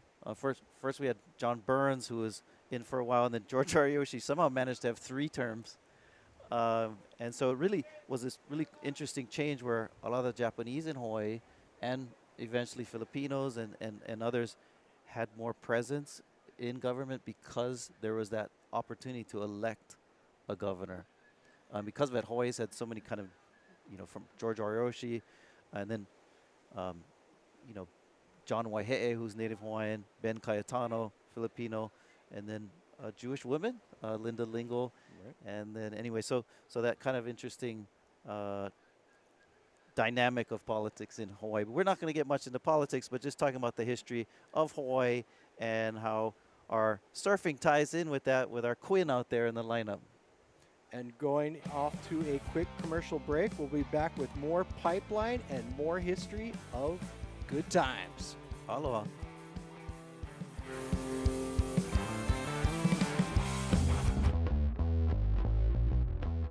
First time I went out, if you want me to do the math here, let me think. I probably 14 years, but then I've been actually going out there a lot, probably last 10 years solid. 32 now. Like as big as it gets, and it's super clean, and like it looks like a swimming pool out there, but it's just like not a swimming pool. It's just perfect. Yeah, I skip out on any obligation I have on this planet to surf pipe when it's good. Mostly my dad and my uncle and my family are like, yeah, my dad and my uncle are probably my biggest inspirations to surf pipe. And then I just live down the road, so it all makes sense. It's like, oh, destiny. You want to watch it for a while and find a nice board and be extra safe and be careful. And if it's a little out of your league, don't be afraid to sit down the way over here. There's a few nice places to surf, but if you feel like you want to get possibly the wave of your life and you're feeling all safe and you got the good equipment, then come try it out. And that's pretty much it. Just be careful, everybody. Pipeline's heavy. This is a public service announcement from the Volcom houses. If you don't got aloha, you gotta go, brah.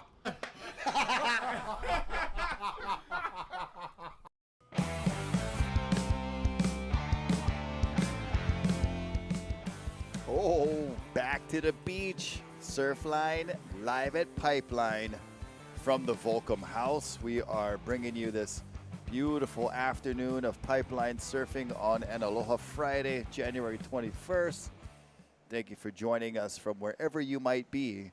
Wherever you are, you're on Surfline, and we appreciate that very much. Rocky Canon with Isaiah Walker, and checking out the lineup there at Pipeline as the sun sets. Just a little after 4 p.m. Hawaiian Standard Time. And one of our goofy foot surfers looking for some tube time, but not going to find it on that particular wave. Isaiah, I heard you guys over talking about Gregory Quinn out there on his big board and some of the history of his name. Right, yeah, so I didn't realize he was related, but kind of cool. Related to one of the first interim governors in Hawaii. Aloha, here at the Volcom house. Nice shirt, Rocky. Got my Pipeline shirt, the pineapple. There was a lifeguard who told me a funny story one time. Somebody came to the Ehukai Lifeguard Tower asking where the bonsai pineapple was. For real. But it's right here. Yeah, man, we're having a good time. Sitting on the Volcom porch on a Friday afternoon, watching this great show that Pipeline puts on each and every swell that it's working. We've seen some of the bigger sets of the last, hour or so come in right now. Landon McNamara putting down his guitar and microphone and grabbing his surfboard. Right. To get out there for a few. Right here on the porch. But you see that crowd that's nicely, tightly packed. A little bit more spread out as the swell gets bigger. I heard you guys referencing some of the different parts of the lineup, the way outside, waiting for second reef. There is a boil, and that was one of our viewer questions. Thank you for the questions that are coming in. Was what's the deal with the boil? And there's this area in the reef where there's a big gap where the wave passes over and it sends up this bubble or this air pocket. And some of the waves, you're able to see it. We'll point it out to you if we see it, but there is an area known as the boil, and it's pretty much right on the pipe backdoor peak. And it shows itself on some of the bigger waves. Yeah. But that's the boil. And there was a question about using the outer reef as a gauge. And when you're out here at pipe and you're in the lineup, not only are you constantly having your eyes, just looking around the crowd and who's around you and getting your gauge of space between the other surfers, but your eyes are really a lot of times scanning the horizon, looking for any change in rise and fall of the ocean, and also looking back towards shore. You got fixed landmarks, Right. different houses, coconut trees lining up with certain banisters on porches. It gets very detailed.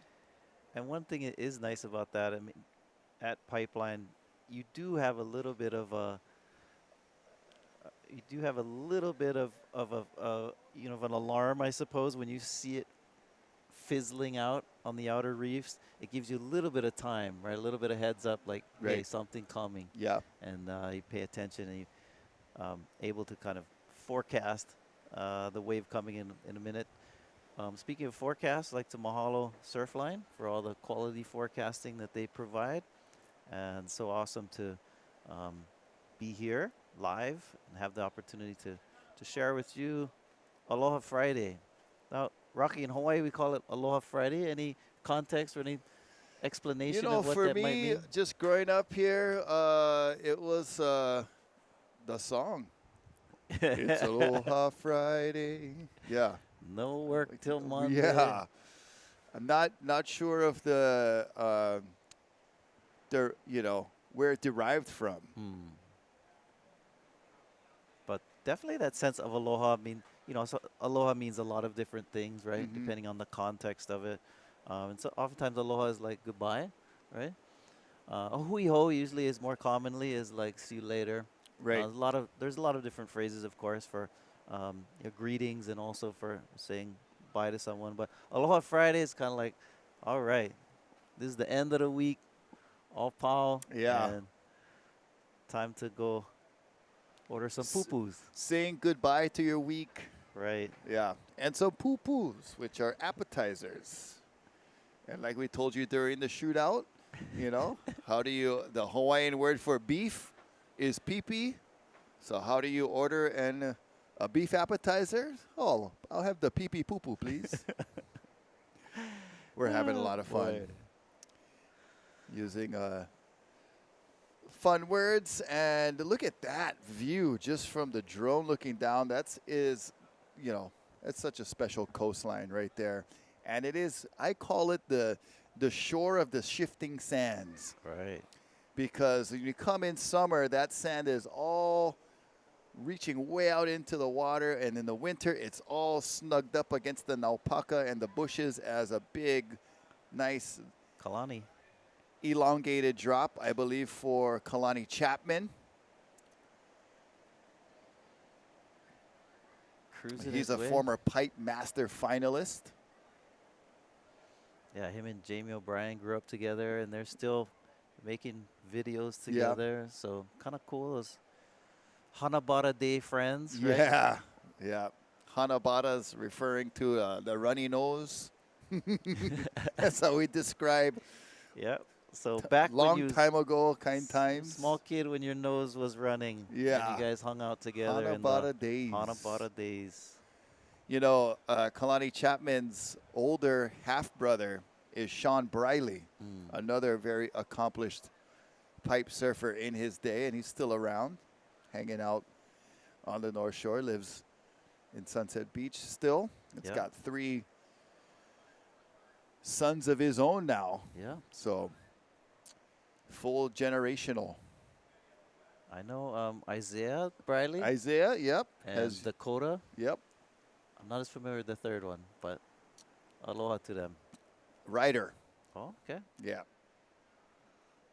Those are the 3 Briley boys. Those are nephews of Kalani Chapman, who was on that last wave. Still see those kohola hanging out out there. You know, at first I thought that's where the smell of the Pakalolo was coming from. Because they're doing their job, putting up puffs of smoke out there. But definitely get the aroma in and around the surf break here at Pipeline quite often. See the lineup starting to scatter. That must mean there's a set approaching. And sure enough, here comes the waves. Beautiful silhouette looking towards Kaena Point. You can see the challenge of getting a wave out here at Pipeline amongst that many people. A rider up and down. Yeah, every wave, almost virtually every wave is highly contended for. You have at least, you know, when it first starts to peak up, you'll have about, you know, maybe 6 to 10 surfers paddling. And then as it is a matter of seconds. It's kind of interesting to watch how the person who catches the wave ends up with the wave. But I talked about it with Kainoa last week. You know, at Pipeline, you need a good ki. You need a good, you know, yell from your insides, like, "Whoa!" You know, to let people know you're coming and you're going on that wave. And you know, there's times when you'll attempt or try to put your blinders on and just, you know, look straight at where you're going and pretend you don't see somebody in the back. But it's kind of hard to ignore a big, forceful yell like that. And ki refers to the martial arts. There you go. When you do a big punch or a big kick and you give out a good yeah. It's similar to Pipeline when you have to take off on some of these waves, not only to psych yourself up, but to let everyone down the line know, hey, I'm going. Back off.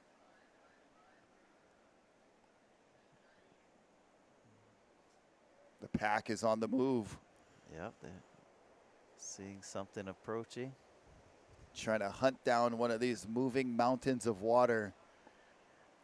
Yeah, look at all this positioning going on. Oh, and see, ooh. You don't want to get burned like that, but for the surfer in front, he's like, oh, yeah, shoots. Never know who's behind, though. Wasn't me. Yeah. Try to blend in with the pack after that. Oh. That one felt was too deep right away or didn't like the looks of it. Didn't really materialize too much. And that's, you know, something you guys were talking about earlier is having that eye, you know, for the right wave and knowing which one's going to be a good one or a bad one as that surfer in the back is disappointed. I'm using a kind word at that person in the front. The guy in the front was stoked, though. He got a good barrel. Yeah, you know, there's something to say, too, about the guy in front getting a barrel like that, and maybe the guy in back wasn't in the best spot. That guy wasn't in the best spot, or that wave wasn't the best choice. He had to bail out and jump off. I think that was Jake Maki again.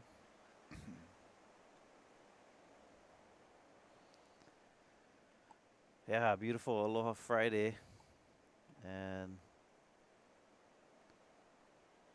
for sure we have a beautiful, beautiful day here on the North Shore. You can watch the sun as it goes down toward Kaena Point, and we're fortunate in Hawaii that, you know, we have pretty mild seasons. You know, this is the winter, of course, but, you know, as the world knows, pretty blessed that our seasons don't change too much, and neither does, you know, our length of days. I mean, they do change a little bit, but, you know, I always feel sorry for the folks who live in places like way up north and Pacific Northwest, and the sun goes down at what, like 4 o'clock? Yeah, I like 4:15 right now Hawaiian time, and at 4:15 in, you know, the upper northern areas, it's already pitch black. But yeah, I was thinking about that the other day, how blessed and lucky we are to be living here. And, you know, for those of us, you know, been here all of our lives, born and raised here, and, you know, of course, we know a lot of the reasons people come here and end up moving here is because of the great weather that we enjoy. And there's Makana Pang, I think, Yep. staying busy out there. But, you know, what a place that, at least near the coast anyway, I know up in the upper regions of Kula Maui and different parts of the Big Island, it does get really cold, Yep. depending on your elevation. But speaking of elevation, Makana going for an aerial at the end right there. But down here at the coast, I mean, in the winter, it never really hardly goes below 80. And in the summer, it never goes above 90. Whew. Had a rider straightening out before that backdoor wave detonated, and another replay here of Makana Pang. It's interesting. Makana's still considered kind of a Grom, you know, it's probably like 20 or so. Right. But it's a trip because he's also been surfing here since he was really young. So he's Yeah. kind of like a seasoned surfer who's still really young. And he looks young. I mean, he's, you know, He has not too youthful tall. features, that's for Youthful sure. features. But so cool that, you know, he's able to grow up here. And we see many. I mean, of course, everyone knows John Florence and his family growing up here. Look at this beautiful, beautiful Oh, left. that was really well done. So even though some of these guys are young, they're still kind of seasoned out here. Right. Been doing it for a while.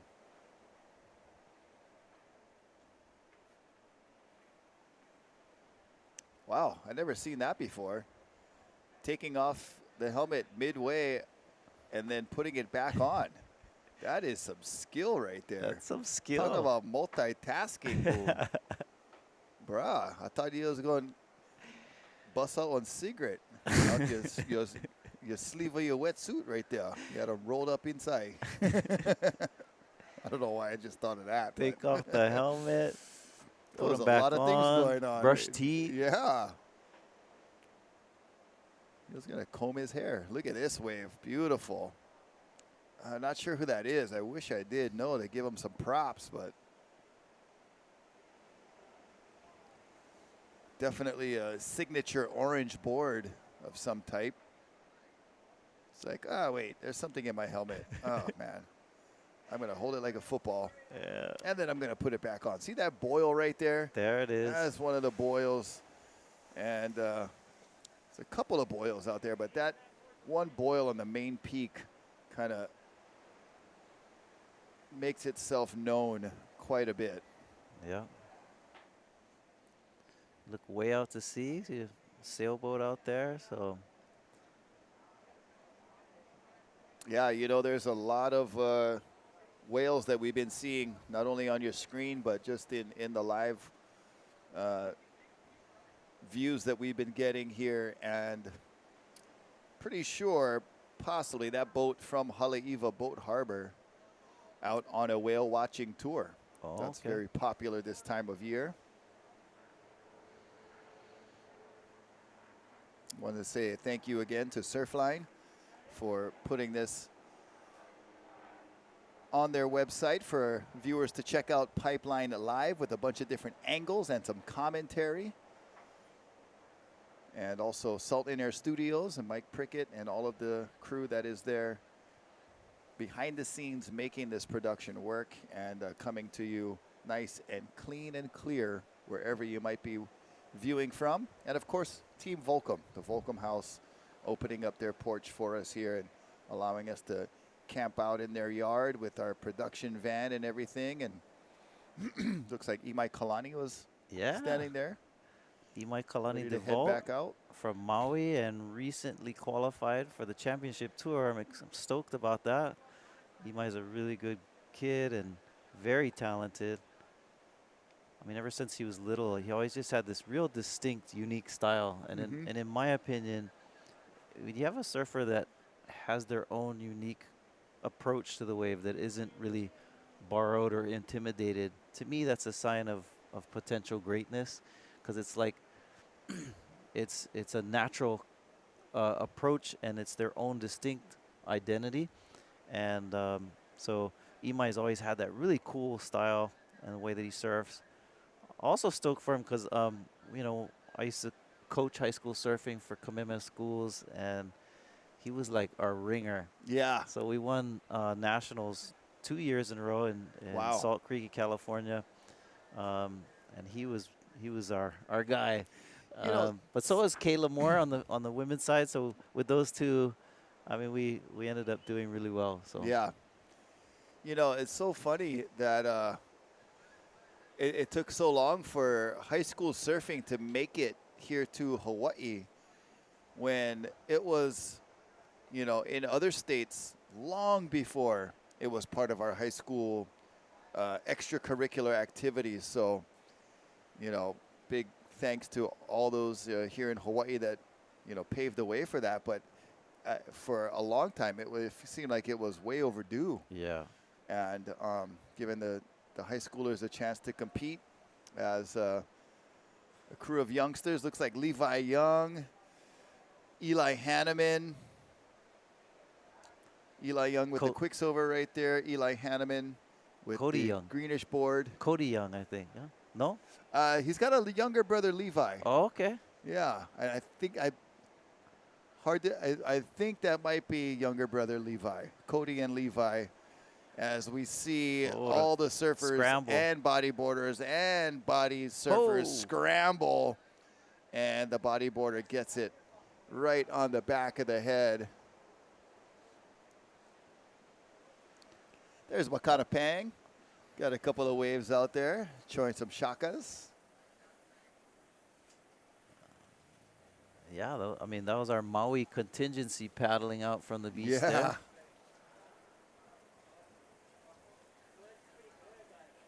Oh, this replay of bodyboarder airdrop. Unfortunately, he just drops right into the lip and gets imploded. Yeah, the lip was basically like chasing him down the face as the pack on the move again with another big set out the back. You're watching Surfline live at Pipeline from the Volcom house. And if you enjoy live broadcasts like this, well, hit the like button and we'll be sure to try to bring more to you as one of our surfers on the backhand, tucking in, grabbing the rail for a moment, getting a little coverage. Yeah, the sets. Nobody on this next one, just breaking straight across. Looks like a big closeout, kind of that north and west mixed directions, and looking from the water back at the beach. You see the lineup right there in the foreground, and the impact zone just pounds and pounds of force being unleashed on that reef. And I've always been curious if we could get a seismologist from somewhere to measure on the Richter scale what kind of force is coming out of these waves. Will be an interesting study, to say the least. Yeah.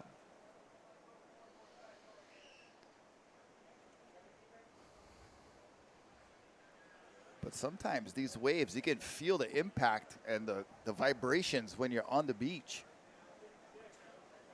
Yeah, it always surprises me when people get blasted from like a 10, 12-foot wave like we're watching here today. You just think, how does the body handle that, you know? I don't think my body could handle. You'd be surprised, not at my age, you know, but it is a lot of force. Yeah. And oh, somebody's in there. that was really nicely done. We've seen that pink board and silver helmet on quite a few waves. Yeah. You might be one of the performers of the afternoon, possibly. Yeah, I was talking to Dave Wassel, and he was saying how, like, when he first came out here, he was 14 years old, and he said he knew it was too much for him. But he wasn't just talking about the wave. He was talking, oh, my goodness. Ouch. You know, he was talking more also about the lineup. Yeah. And, but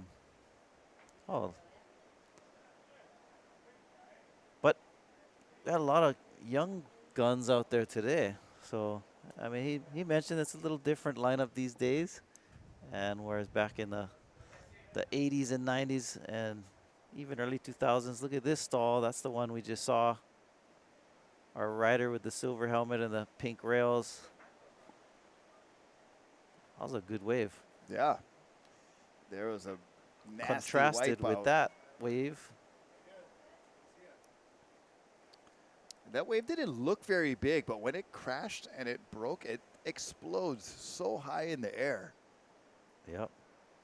Big late drop. He was a regular footer looking at Pipeline and maybe could have explored the back door on that one, but ended up being a straight down the face ride. So you were saying that Surfline, they were having some questions. I don't know if we have.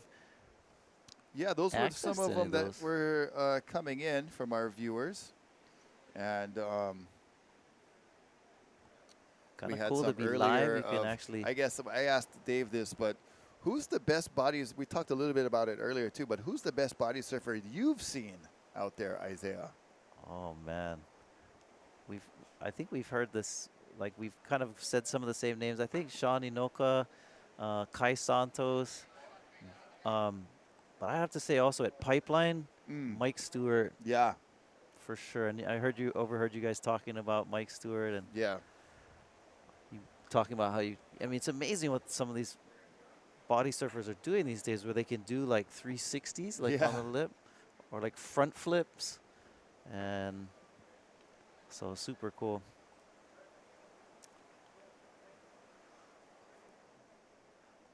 Here comes a nice looking wave, and it is a bodyboarder who gets it. You know, the bodyboarders can just make those inverted beyond vertical drops because of the short boards that they ride and not having the cumbersome nature of having to get to your feet. You can stay prone. And we've seen some bodyboarders in some crazy positions on this wave at Pipe. Now, I overheard you and Kainoa talking about when you're surfing Pipe, you actually don't want to be right on the peak, but behind it, especially if you're standing up. Like we see a rider here, a little behind the peak, stalling, getting a little cover up, and kicks out.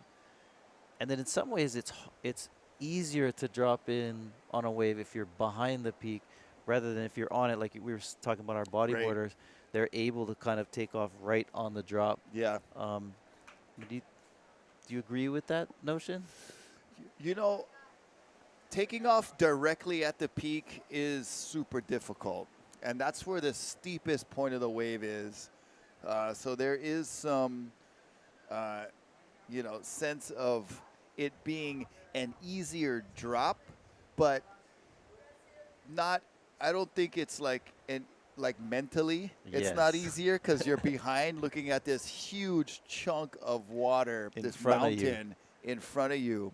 So physically, or maybe in the way of physics speaking, it's easier, but in the way of bravado and courage, it can sometimes be more difficult. Right. It's But kinda- there is something to be said you know, about it is that. counterintuitive, right? Because you're looking and you're like, oh my gosh, the wave's breaking in front of me. I shouldn't be going Right. because I'm not going to make it. But are really good surfers who get those deep barrels, that's precisely what you want to do, is Right. position yourself behind it. And I noticed that's kind of a big deal. I mean, with a lot of our surfers, especially we saw that with say Andy Irons, and Jamie O'Brien, of course, where to maximize the barrel time, you take off in that way. Whereas if you look at some of the older footage, you'd see riders on bigger boards, Yep. and they would get into it early, and they would get to the bottom, and then bottom turn, Right. and then pull into it. Whereas, now, some of our higher scoring rides were in events and stuff, they want to maximize their time in the barrel, so none of that wasted with a bottom turn. So Right. the bottom turn is essentially taking place in the barrel, if at all. Yeah, you're basically taking off right under the lip and trying to knife your rail in there from the takeoff and you're right. You're not really doing a traditional bottom turn. You're basically taking off in the barrel or right in the lip, and it's all about maximizing your tube time.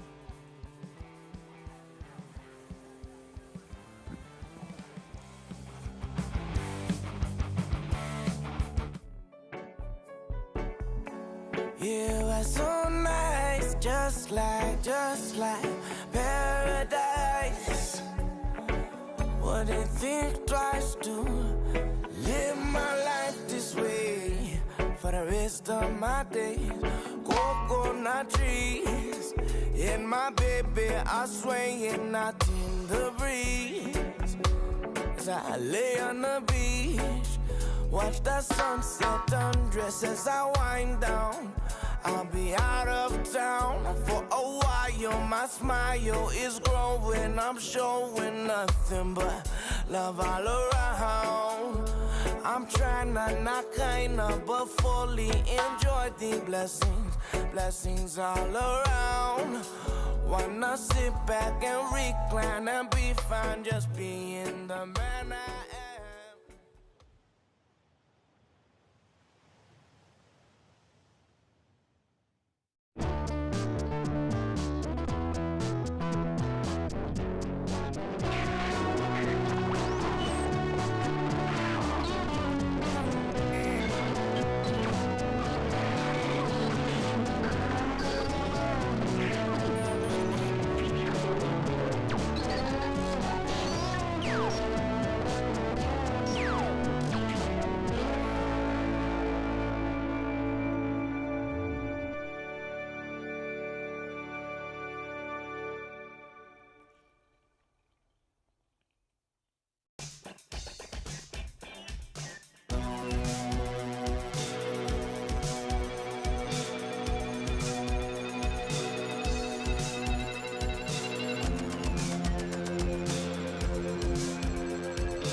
All right, we're back live right here at Pipeline, courtesy of Surfline. We're at the Volcom house checking out a Friday afternoon, Aloha Friday afternoon, January 21st, mid-season pipe. It's going off. I got one of, this is Rocky Cannon, by the way. I've got one of our surfers that was out there. Volcom team rider and North Shore born and raised brother, Makana Pang. Makana, How's it how going, you doing? guys? Very good. Stoked to get some waves today. Yeah, bro. I seen you out there getting a couple laps. I seen you try a couple rights Tried too. a couple. Yeah, and what would you say the conditions are like right now today? Right now, it's got a little bit of texture on it. The wind kind of just picked up a bit, but there's still good waves coming in. It's kind of the more... Who is that right there? I think that is Andrew. Andrew, I'm not sure his last name. Okay, Lifeguard. got Andrew? Lifeguard. Oh, Andrew LaGreco, Yes, I think. yes, yeah. Oh, sick. Still bombing. That's what's pretty cool about, you know, surfing pipe and being in this, you know, community is that it's a very intimidating wave, but when you kind of start to look around and see the lineup, you're like, wow, there's all kinds of people out there. Yeah. Not just like top pros, not just like, you know, guys that are trying to make careers. There's guys just enjoying themselves. Yeah, soul surfers. Yeah, total soul surfers out there for the passion. Yeah. I guess you could consider me one of those guys. Yeah. At least while pipe's on. Yeah. Well, it takes a lot of commitment. Yeah. To be out there, and we'll check out a replay of a couple of these last sets that came in. That was a short one right there. Looked like Bretta almost had on a full suit, but it's a beautiful drop, but Evan just Valier, not I able to make think. it around. And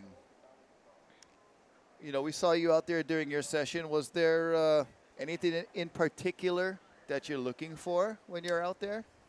I was kind of trying to sniff out the rights this session. I saw a lot of good ones, and there wasn't too many people sitting on the wide peak, more towards gums. Yeah. This morning, there was like the majority of people were sitting over there, but I kind of had a little window with not too many guys, so I was trying to sniff out the rights while I could.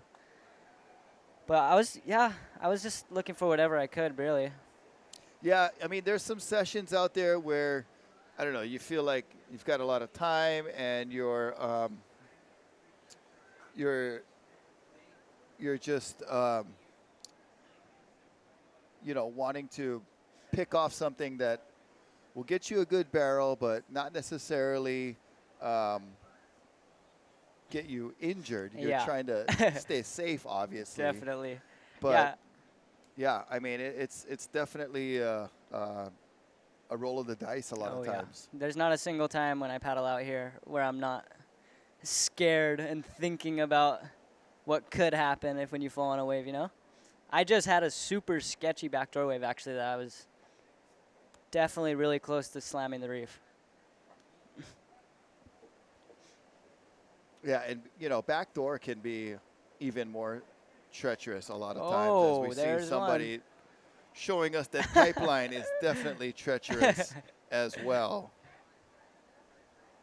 Yeah, I think the texture right now on it is kind of making it a little harder to get down the face for sure.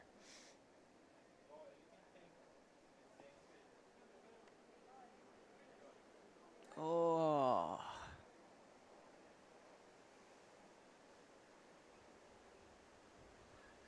See all the water photographers out there.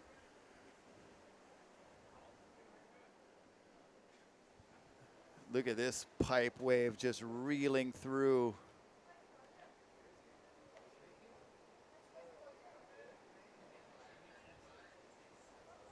I saw the buoys were like 20 feet already. Yeah, it's going to be coming up through the evening, I believe, according to our Surfline forecast. Mahalo to Surfline, Jonathan Warren, Kevin Wallace, and the forecasting team, always putting out excellent forecasts and letting us know what the waves are going to do and what the swells are going to do. Check out that pack right there. I've noticed a lot of guys, folks opting for helmets these days, which is probably a good idea. Yep.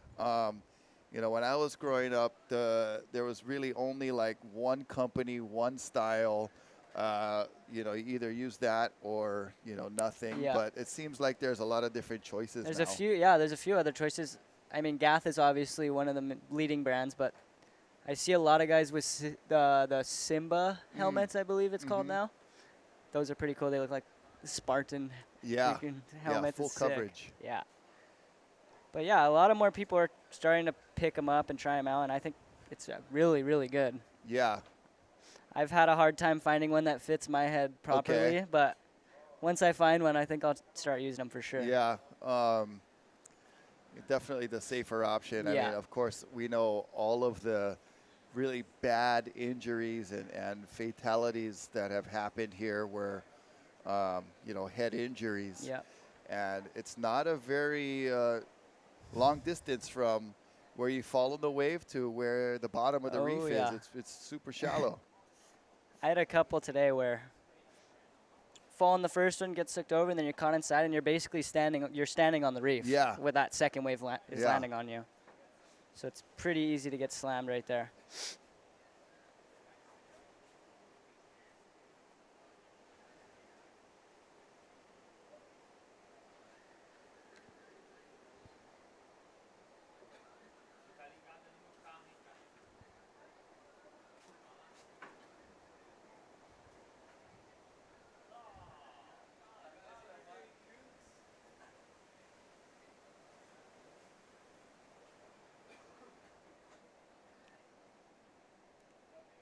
What size board were you riding out there today?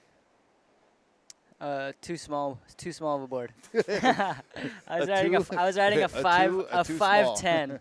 Okay. A 5'10". Wow, you ride small boards out there. I definitely could have been on something bigger, but I don't have much in my quiver at the moment.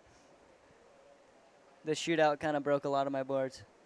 Yeah, so you got a couple of sessions at the shootout. Talk about that opportunity. It was crazy. I've been in the event a few times already, but I've never surfed the entire contest and been in every single heat. And then Volcom gave me the opportunity, and it was insane being able to spend so much time out there with only 3 other guys. Yeah. I was crazy. It's so different than on a day like today when there's like 100 guys in the lineup compared to 3.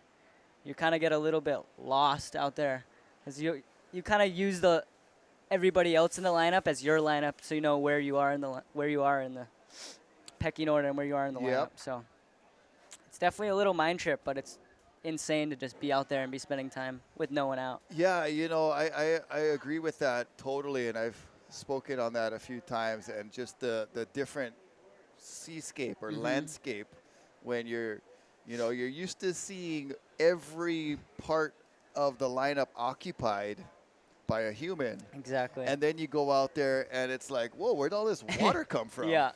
Yeah.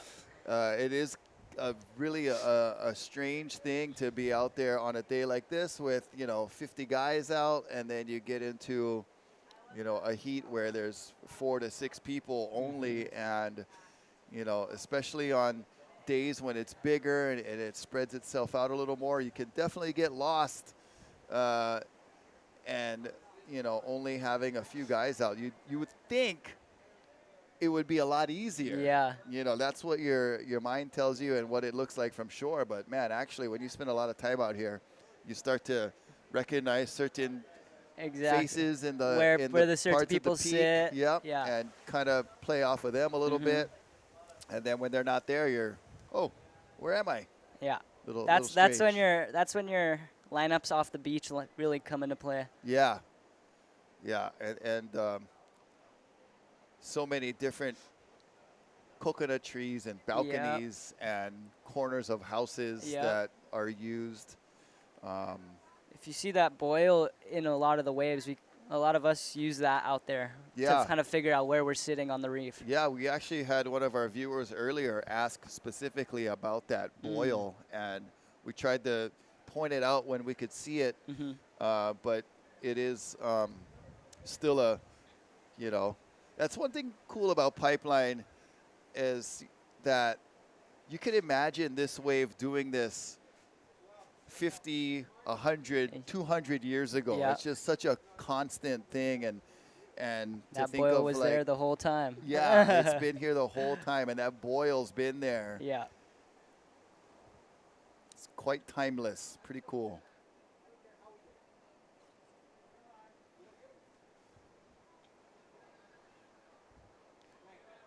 This might be one of the slower times of the day today.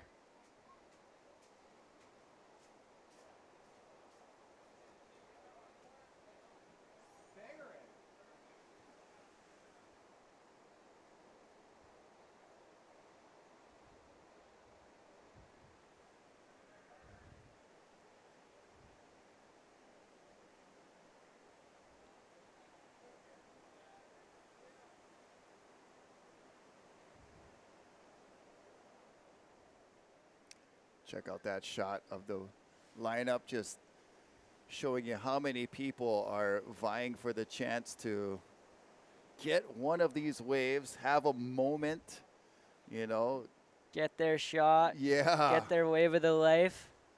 Mikey Red. Backside barrel.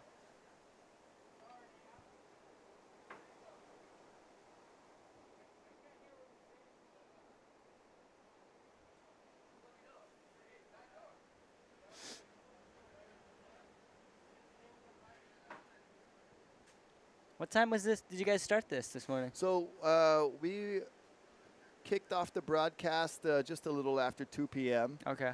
And so we've been watching and, talking about who's been out there and Sick. explaining what we've been seeing as I think that was Maddox. you'll have to tell me, my friend. You've got That's Mikey you've had better O'Shaughnessy. eyes on it than we have. Tyler Newton, I think, coming in.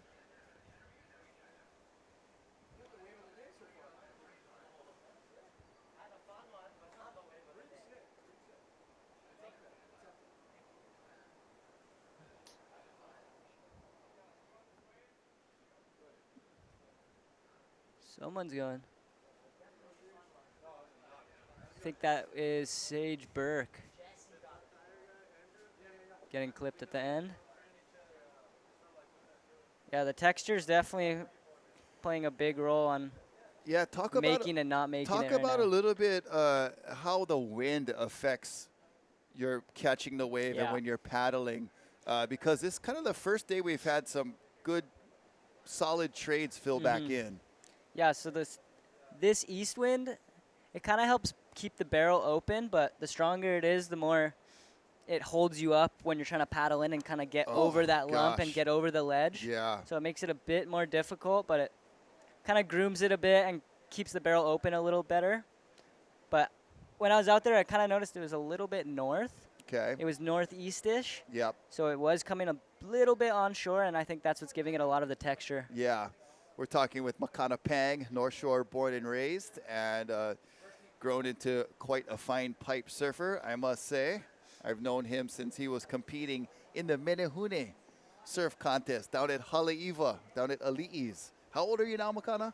I am 21 now. 21. 21. And he has been kind enough to come up and share some words with us. He just came in from a session at Pipe, and that was what, your third session That of was the my day? second. Second session Yeah. of the day, so 2 sessions I did a at Pipe did a long today. one this morning, so I kind of. What's that? I did a long one this morning, so Yeah. I took it a bit easy. Yeah. Did a short one for my second to go. And so what's on tap, with this swell forecasted to, max out pretty big? Are you going to be back at it tomorrow morning? I might try to give it a go. I just gotta wake up and see. It could very well be too big. Right. But gotta see. If it is too big, we'll find something else. Maybe try it in the afternoon. Yep. But hopefully it holds just enough so we can go out and try to get some. I'm sure it'll be second, third reefing no matter what. Yeah, and then do you have something else besides your 5'10"? I have a 6'3" I'll pull out maybe.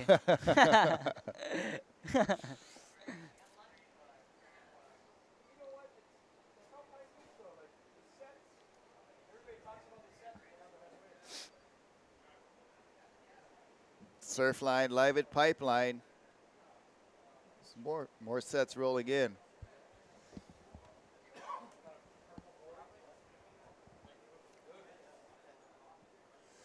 So Makana, thank you so much, bro. Appreciate you guys. coming up and hanging out with us for a little bit. Right and it was on. a pleasure to watch you catch a few waves, and hopefully tomorrow works out good for you too. And keep at it, bro. Will do.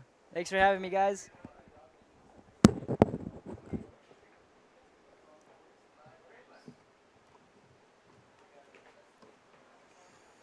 Makana Pang, one of our local kids born and raised here, son of Dennis Pang, a shaper. And I know some of you might be wondering, how does he have a shortage of boards? But I know Dennis has had a hurt shoulder for a little bit of time here. So whatever the case may be, Makana makes the best of it. Happy-go-lucky, cheerful kind of guy, but also a fierce pipeline charger. So it's cool to have Makana come up here and hang out with us for a little bit. And speaking Yeah. of pipeline chargers, look at this big, beautiful drop. There's that old school, long, drawn-out bottom turn, Isaiah Walker, as he joins us again. Kicking out with a launch. It's kind of cool having Makana in here. He's been so active lately out at Pipeline. And I overheard you talking about how he is so stoked to be, in the backdoor shootout because Yeah. there's so many different heats that he's able to surf. Also, I was able to walk around and talk to some people. And I know you were saying earlier one of the guys that had some of the waves of the day so far, the silver helmet, purple rail board, was Jackson Bunch from Maui. Oh, okay. That was Jackson. Well, man, he's got a real strong small wave competitive game and, does really well in conventional surfing heats and competition. And so we see the setup for the next one coming our way on January 29th. We are at the Volcom house looking at the live shot on the beach here at Pipeline. But Jackson showing us that he's got a pipe game. Yeah. It's interesting, too, is we see these kids and where they finally hit their growth spurt. Yeah. Because a lot of these kids, are really, small. You never, anyway. So Jackson, I saw him over here, and Dave Wassel was talking to him and about some of his good waves. That one good wave especially. Look at this drop. Late one. Ooh, man. That guy did not make the drop and did not have a helmet. Want to probably keep an eye out. Yeah, but Jackson's a lot taller than he used to be. And he is. So he's grown up in more ways than one. Kind of cool to see him charging out here today at Pipe. Saw a few broken boards. Unfortunately, especially when you're in high school, that starts to add up. Oh, another heavy wipeout. Oh, man, that guy just fell out of the sky.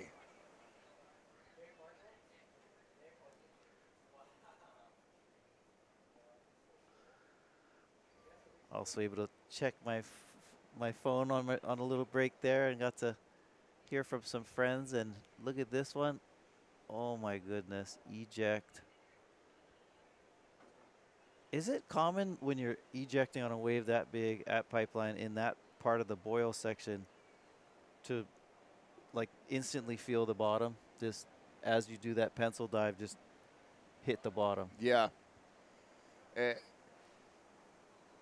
Even if you have a few feet of cushion, sometimes you can like enter this little wormhole or like this, like there's this voided space where you fall and it's like you're hitting dry reef. You instantly get to the bottom. And those are the scariest ones to me because you have no control of what body part is going to hit, you know.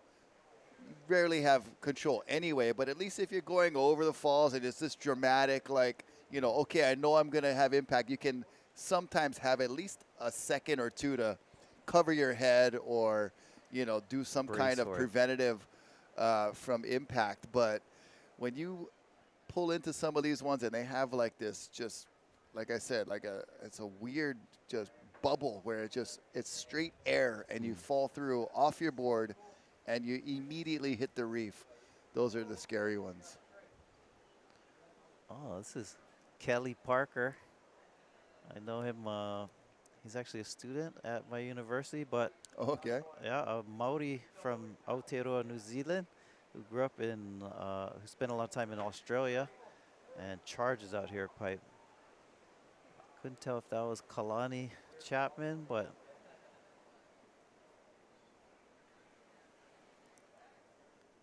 a couple of my friends texting me. One of them, my Hanabara Day friend, Randy, Randy Durulau. How's it, Randy? Says, Isaiah, what you doing? Get back to work. Scoldings. Actually, still that chain of whales out there just puffing up out of their blowholes as we see two surfers on one wave. Hala is another thing we used to say. Halaka ukulele. Mama had a baby, peanut butter jelly. Oh, add-ons, add-ons. Those when he was really in trouble. No matter how, depending on how long you go after. Oh. If you just get the hala. I don't know if I hear that one too much these days, but good times. Look at this Grabbing one. rail, letting go, re-grabbing. That's some good times right there. Yep. Beautiful waves at Pipeline today. Beautiful crowd too. But here we have a bodyboarder on this one, free falling. You know, in Hawaii, I think that's also kind of unique, and I didn't realize this until I, would travel and surf other places where, we grew up, or at least when I grew up in Hawaii, there was a crew of us, and, some of us rode shortboards, some of us rode longboards, some of us rode bodyboards, and, our bodyboarder friends were kind of like equals, you know what I mean? Yeah, like they in would the charge crew, and part stuff. of the crew. I was surprised to go other places where, they're not as maybe valued. I'm against board rider segregation. by the way. Nah. And I think a lot of that is in Hawaii. You know, a lot of our local kids, you know, they bodyboard for a couple reasons. One of them, surfboards are expensive, right? Yeah. And I was just talking to Jake Maki over here, just broke a board. And, you know, if you know my money, hard for keep buying boards. But the other one I think is more important. On on Oahu, we have a really good, you know, city bus system. Yeah. But no can take the surfboard on the bus, but you can take the bodyboard. So. Yep. A lot of my friends from Wahiwa, Mililani, they started out as bodyboarders simply because that's the only thing you could get down to the beach when you was riding the bus, when you was catching bus, I should say. And if you cannot afford a bodyboard, just borrow a tray from McDonald's. Yeah. Oh, that bodyboarder came out. Yeah, seen quite a few of those trays out on the water over the years. And then you know, hopefully graduate to a bodyboard, then you graduate to a surfboard. And that looks like Mikey Red, Mikey O'Shaughnessy, Team Volcom, getting some work done.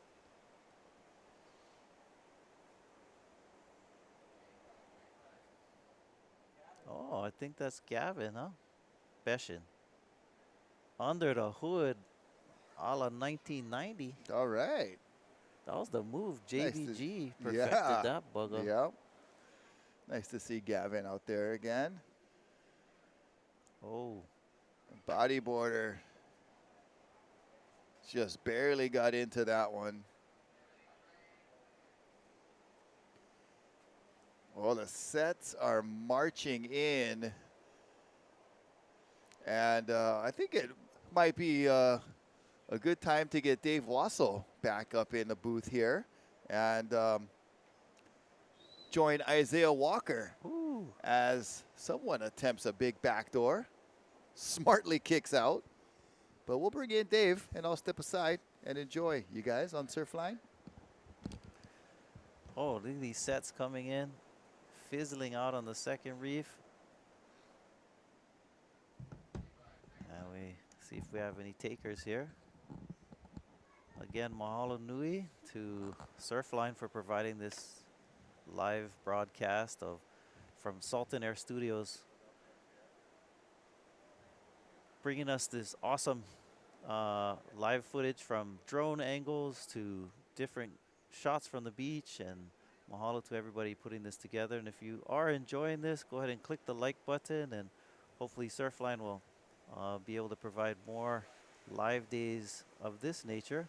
Of course, we know that Surfline has over 800 cameras worldwide where you can watch live cameras and go back and get the footage from the cameras. I don't know if you've ever had the opportunity to do that, but I know a lot of people these days, a lot of kids, no wave goes missed, right? Especially out here at Pipeline, we have a couple different camera angles, and you can go back and do the camera rewind and find your waves from the day. I don't know if Dave, you're too old to care about that kind of stuff, but if you go back and watch some of your old waves that you caught earlier in the session.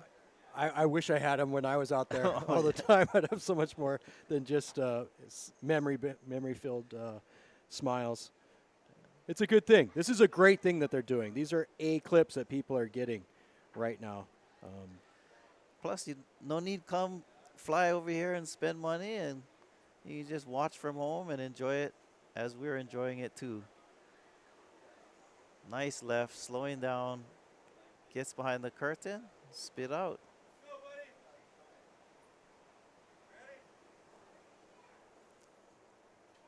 Some fierce barrel riding skills going down.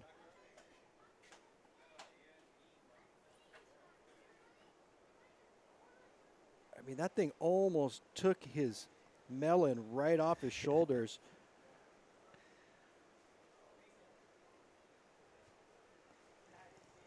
That was insane. Did you guys get to see Jackson Bunch? I did. You know Jackson from Maui's Wave? But we didn't know it was him until I saw you talking with Jackson, who, by the way, has sprouted about a foot since last couple years. And so I was glad that you were able to, let us know that was him, because that was one of the better waves of the afternoon. Oh, it was awesome. It was amazing, and it was right on the heels of one of the Moniz kids who got an incredible backside wave. But, you know, I'm used to seeing that. Yeah. I'm used to seeing Uncle Tony Moniz do it since day one and then pass it down to his kids. But some of these other outer island kids, you know, Jackson Bunch from the island of Maui, really coming on strong. And, you know, I congratulated him. He's like, really? Do you think it was that good of a wave? It's interesting because you don't really know. Right. You know, surfing is very, very personal. And I just wanted to reiterate the fact that, yeah, that was an absolute barn burner barrel at Pipeline. Nice little nug right there for the young man. Kind of looks like Cody Young from Maui. Yeah, Rocky was saying that there's another brother too, Levi Young, so perhaps that's who that was. But yeah, I guess, I mean, because when you're on the wave, you don't really have time to sort of look at all of it. You know, you're really focused on coming out of the barrel, but then, you know, somebody from shore is like, dude, that wave was massive. And maybe you don't really see that till later. But we're going to take a quick break, and we'll be back with more action from Surfline Live at Pipeline. Aloha.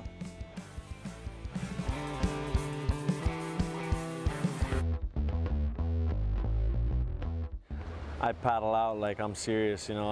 I want one of the best, you know. I want the best wave. So when I go out there, like, I'm patient.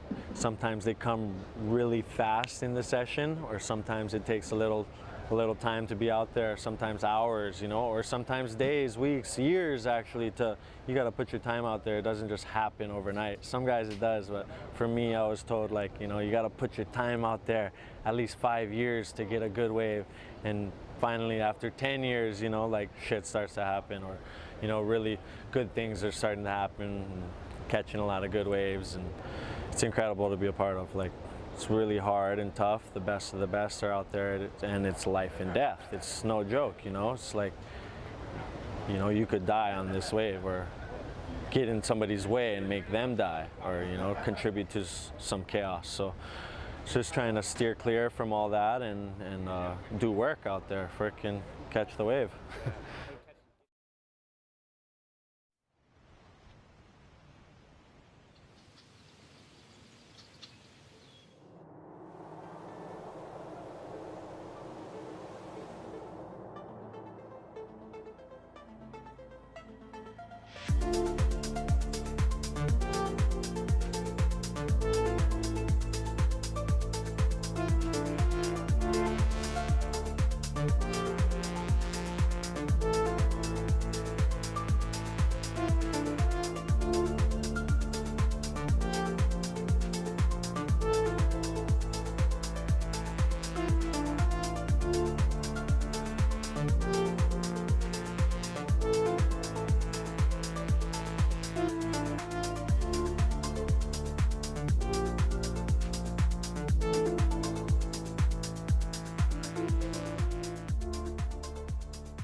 Oh, welcome back to Surfline Live at Pipeline from the Volcom House, right here on a mid-season swell, January 21st. Rocky Canon, Dave Wassel, Isaiah Walker also bringing you some action on surfline.com. And checking out some replays from during that commercial break. You see North Shore Lifeguards on patrol, but what a wave. Kalani Chapman, I believe. You know, it's awesome. I can tell that's Kalani just by the way he paddles into a wave. I've seen that done so many times. The guy is just an absolute magician out here. You know, I think it's really in his genetics, honestly. Yep. From Uncle Al through his older brother, Sean Briley, who basically, if you don't know, if you've been under a rock for the past 25 years, Sean Briley showed the world how to aggressively surf Pipeline. Yeah. And he was that X factor that really put this place on the map. That wave that we watched Claude Grace get the other day, that 12, I saw Sean do that more than a handful of times Right. throughout his career. And Right. he was lucky to walk away with it. And, you know, Kalani's actually a little bummed. He's like, Sean, I really want to surf with you. And Sean will look at him and say, there's nothing left for me to do. I'm done. And I applaud your performance, Mr. Briley. Good job. Good job. Yeah, we did mention the connection earlier. We saw Kalani on a wave, and glad you mentioned Uncle Owl as well. Did you mention that he would have learned? Okay, Sean would have actually learned his radicalness from a man named Mark Harlow. Mark Harlow, son of Warren Harlow, right on the other side of us, 2 doors down, was the original cowboy. Yeah. I just had to throw that out Okay. there. The original cowboy Wow. of Pipeline, trying to stick 12-foot airdrops on the first reef. There's Mikey Red up and riding again. Just checking one out on the inside. We've seen him get some crazy shacks out here over the years, and he's from the Big Island, one of the FBI boys. Southeast side of Hawaii Island, I believe. Correct. Yes. And man, it's something about this golden hour at Pipe that it looks really different from this angle with the sun behind you. Looking at it this way, it looks, you know, nice and bright and inviting, but this silhouette view looking into the sun has some very incredible mystique to it. It is. It's actually, you were a partner of mine at the Lifeguard Tower. How hard is it to keep track of everybody? Yeah. At this happy hour. Oh, It's not a man. happy hour for lifeguards, I'll tell you that. You know, even with binoculars fixed right on the spot, you're still trying to squint and see what's going on. And there's so many days, and you're still there, and you can attest to this. On days like today, it's on the rise. It's Friday afternoon, you know. Whoever is coming out of wherever to try to get a wave at this rising pipe swell. And every wave that you see somebody wipe out or a set comes through where you see boards bailing and flying, you're not sitting in the Lifeguard Tower. You're on the edge of the seat or you're standing, and it's just a constant, you're on point from about, 4 o'clock all the way to the guys are doing overtime guaranteed today till 6 p.m. Especially as the sun, as we get later in the year, right? So the shortest day of the year, December 21st, the sun is actually setting behind Kaena Point, but now it's moving out beyond it. So you do get that really, really serious glare. And that's where not only a good pair of partners is important, but a good pair of sunglasses as well. Yeah.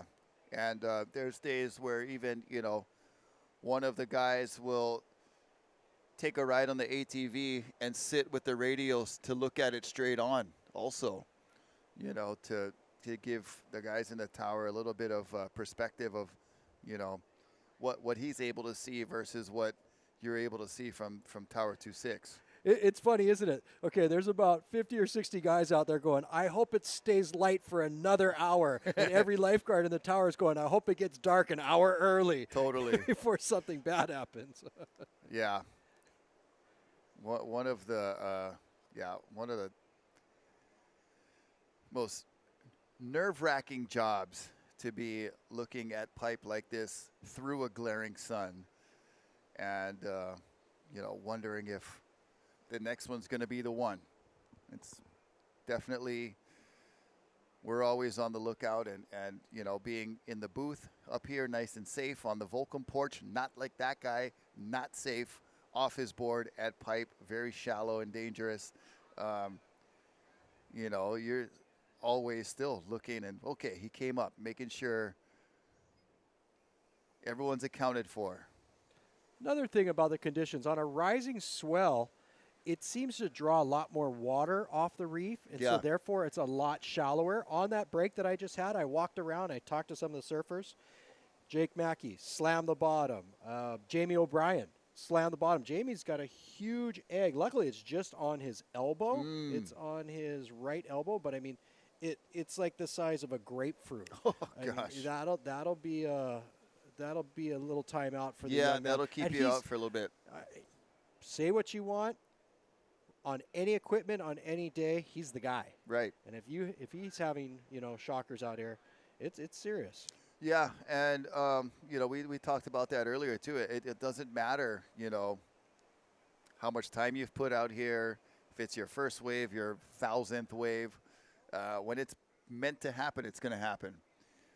And some of the scariest ones are those ones I remember pulling into, and you feel like you just go through this like air bubble wormhole. Like you fall off, and it's like it was like you were surfing over dry reef.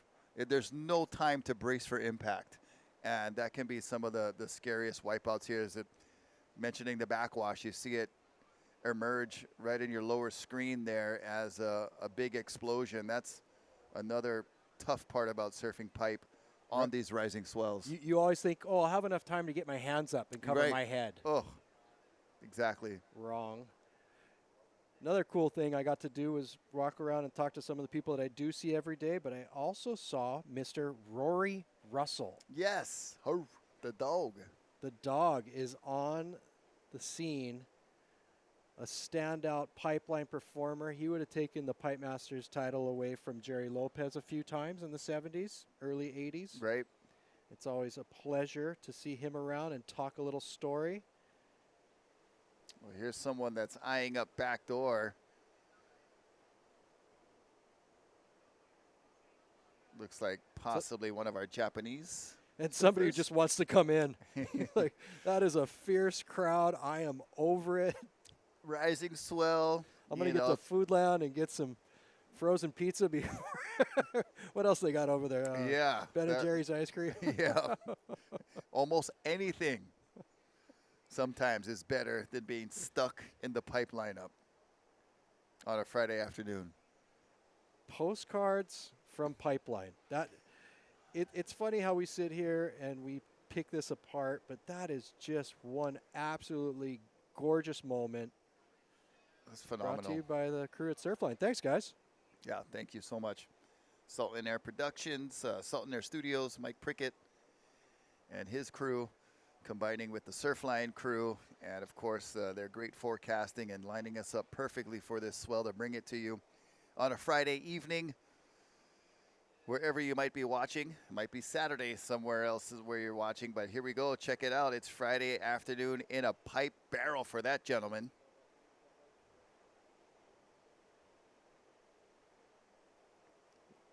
Do you remember as a kid during rising swells and being literally stuck in lineups?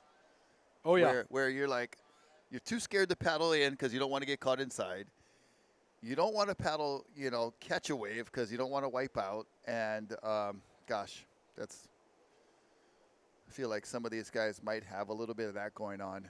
And the scary thing about Pipeline is you can't just go off your screen to the right and it gets mellower. It No. gets worse. Yeah. The distance of the wave breaking from the shore gets further and further out. It becomes this tumultuous, just pounding sandbar with a rip current that'll just sweep you off your feet and all the way down to sunset if you're lucky.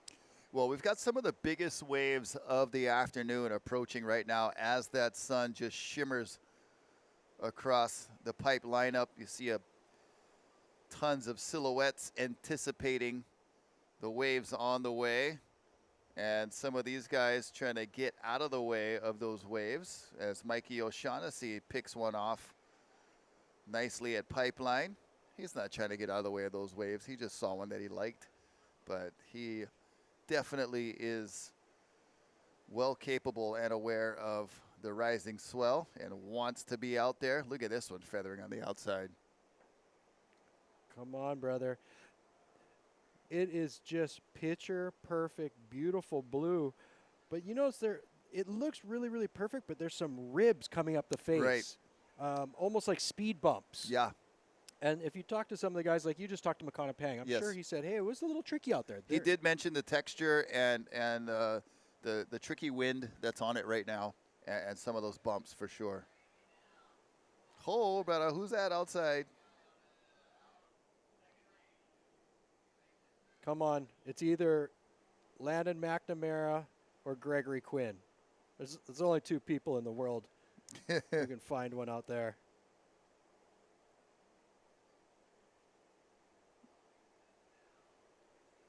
Well, that one didn't shape up on the inside the way he thought. Mahalo to the Volcom House for hosting us right here on the Volcom House OG, the original. The original house, the backdoor house. And it was previously the Weatherly compound. Right. Back in the day with the trampoline in the front yard. Sure you have some recollection there. Live from the Volcom House, as it says. We are watching Pipeline on Surfline.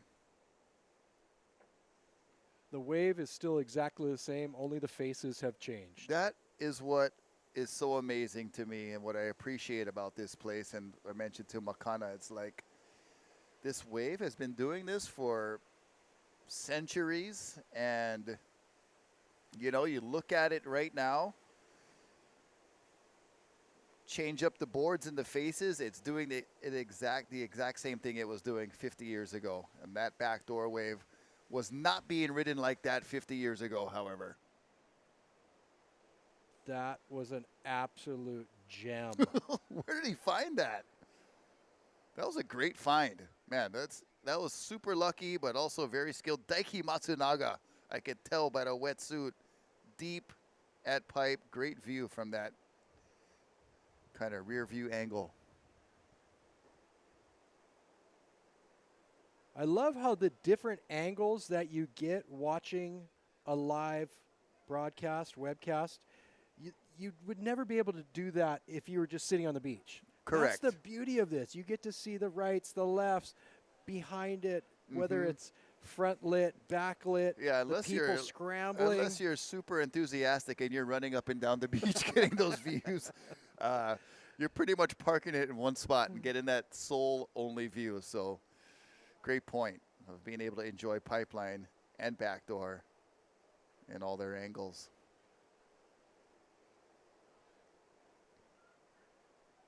How good are the young upstarts from Japan at Pipeline? I mean, there's been a crew here and there, right? But it seems like the charge from the land of the rising sun is just on full tilt. Yeah, and you know, I think they have several, maybe one individual to credit inspiring all those young kids, and Mr. Japanese Pipeline himself, Takayuki Wakita, has been,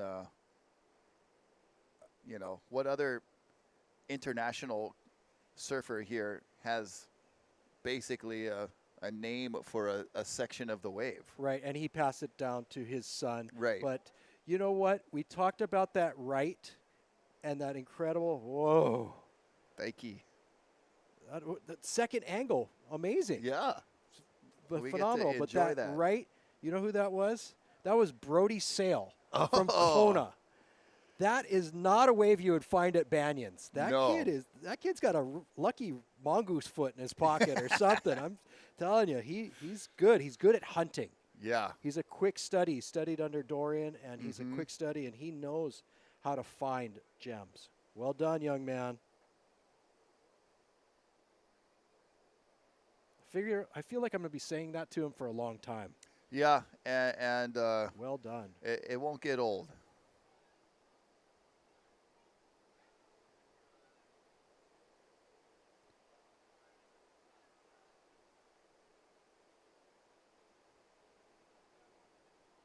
So what's your prediction or assessment for tomorrow morning? Is it going to get too big for Pipeline here? Yes. Yes. You know, right now, if you were to look at a buoy report, which Jonathan Warren, you do a great job of forecasting this for us through Surfline. Yep. Thanks for that email last night. Yes, I did get it. He asked for my input. I didn't say anything. I'm not a forecaster, but I will look at the buoy reports. And right now, there's so much northwest wind out there that it's confusing.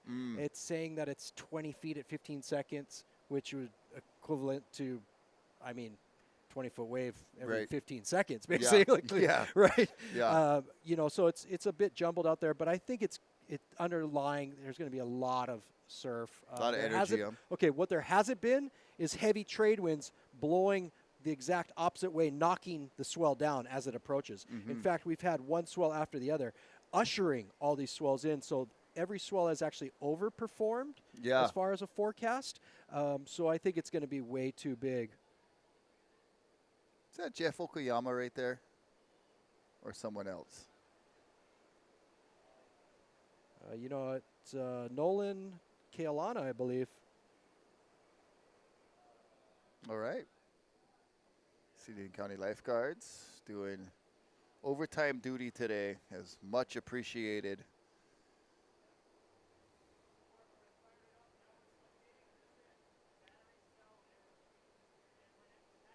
And I heard you mention earlier, which I think is so great, is having all the training available for surfers to participate in.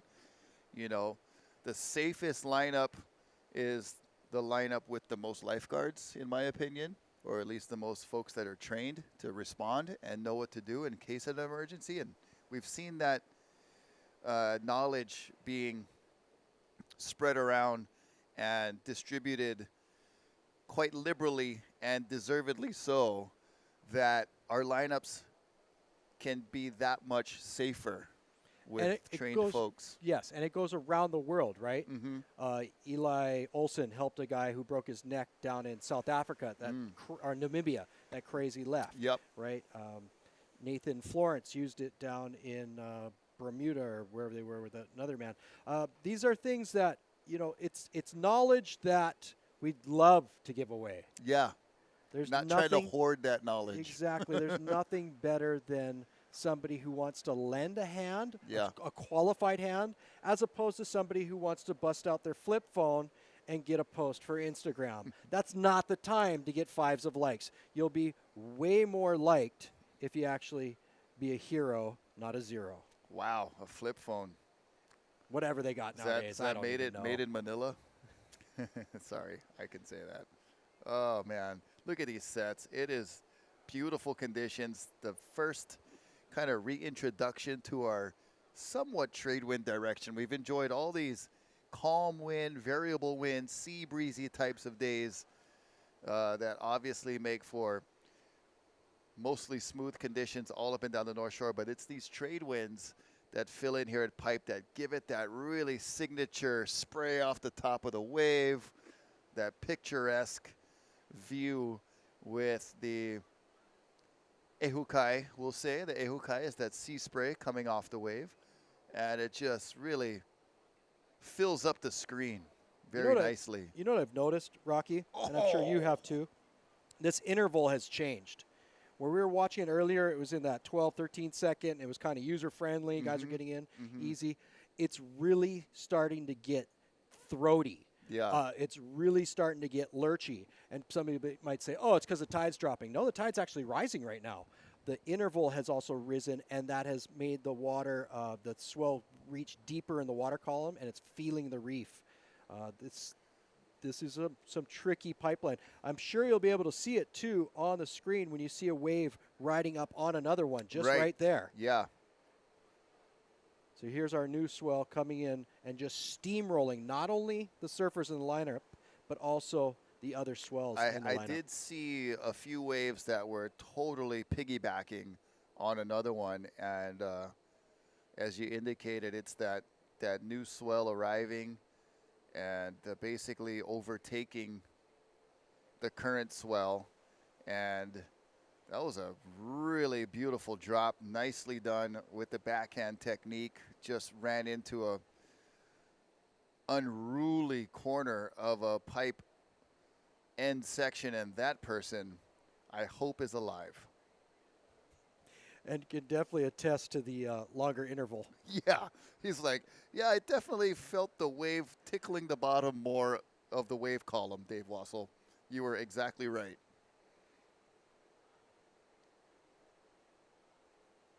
As another backhand surfer enjoys a pipe barrel, and he's going to milk this one for all it's worth.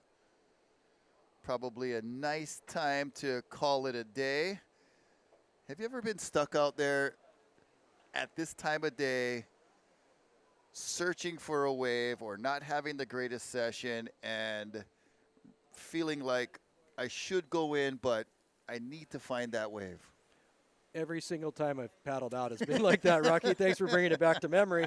The scariest thing is once the sun actually goes down and it starts getting dark, you can't see the concave part of the bottom of the wave. And so you don't know where your board's going to fit in or how it's going to fit in. For me, that's the scariest part of staying out later. Right. Not just the fact that there might no longer be a lifeguard around, but, you know, now I can't even see the bottom. Yeah. It's horrifying to me. And that's where your mind starts really playing tricks on you. Look at this new swell. Look how west it is. It's actually going off the screen and pushing. Ronnie Burns, famous pipe surfer, used to refer to those as the Ehukai Express. The Ehukai Express. Definitely seeing some of those right now. That is on your screen. That is way down the line, away from the main pipe lineup, if you will.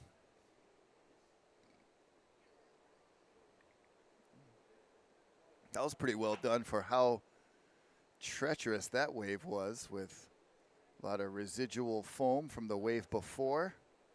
Look at that cauldron of water just boiling and bubbling and racing down the coast. That's a full salmon run right there. Yeah. You don't even have to paddle. You're just getting swept down the coast.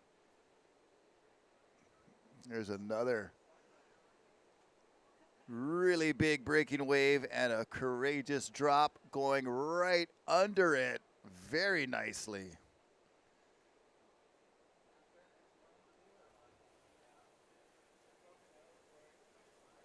Whew, man. There it is, riding right up on top of the other wave. Yeah, look at that double up. That was crazy. That was a mutant.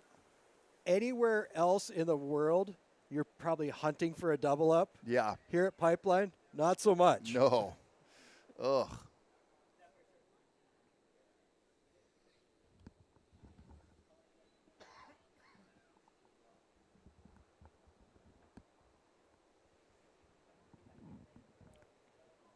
Well, this one was definitely worth seeing again.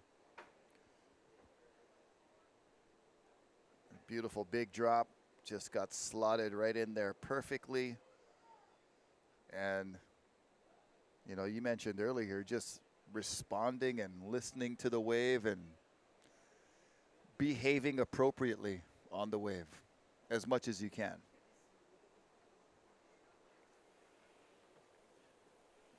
A real dangerous aspect of Pipeline rising on the super westerly angle is a lot of these people who might not have a lot of know-abouts or whereabouts, they're sitting in the lineup, they think, oh, I'm just going to sit off to the side. Right.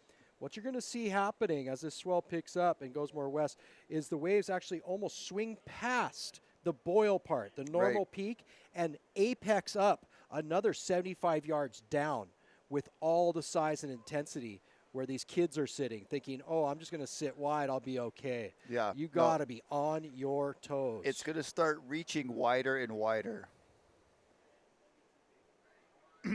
And, you know, as the sun gets down, it gets darker. You know, you might be on, if you didn't anticipate the rapid rise as we're seeing right now, you might be on equipment that was made for earlier in the day and could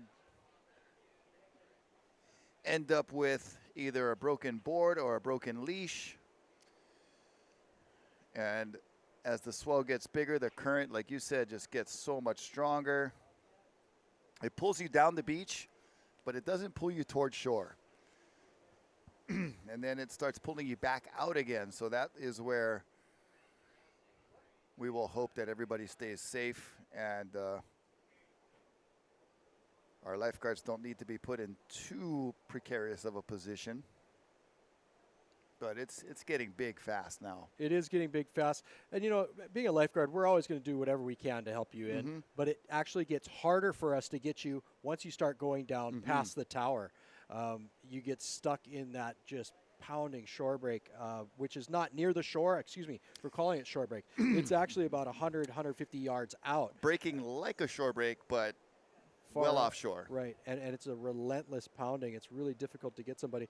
So, you know, I wish I spoke about it earlier when we were watching Claude Grace. He took off and he got pounded by a wave, but and his leash came off.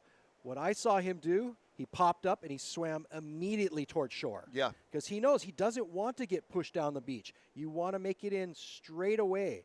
So, and that's what you need to do. If I'm going to say one thing to any of you out there, you wipe out a pipeline, you break a board, you lose your board, whatever, swim straight in. Right. Okay?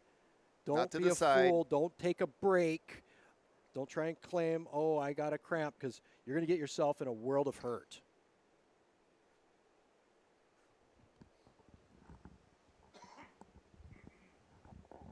Wise words from a wise man as we watch Matahi Jolet. He's been scoring some nice rides all afternoon.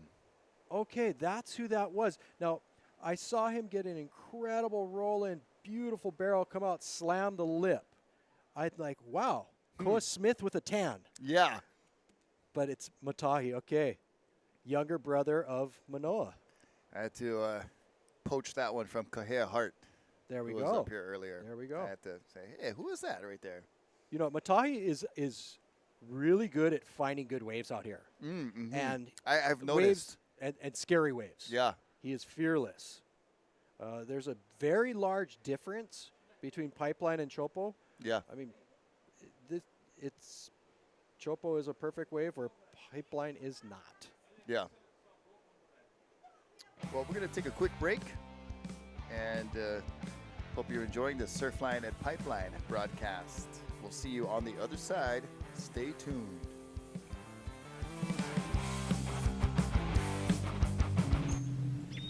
Got a large, long period swell heading towards the Divide Islands this weekend with 40 to 60 foot faces and exposed spots.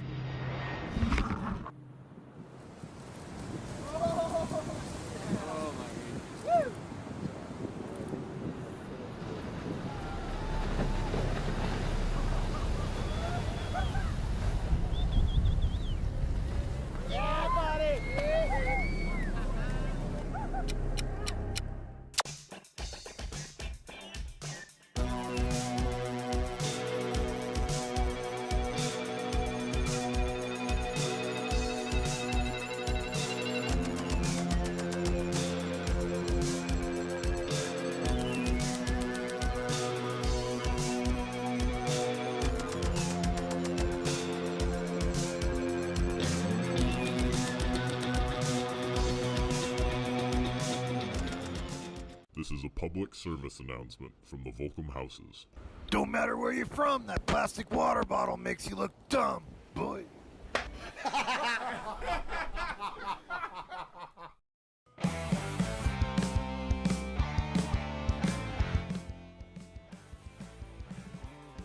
Aloha Awinala. Good afternoon from Pipeline. Live on Surfline from the Volcom house.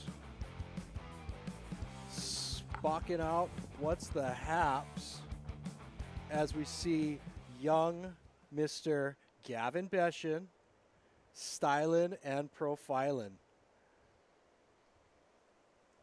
He's got a real distinctive style they gotta love. Love that when, you know, surfers have their own unique, distinct style.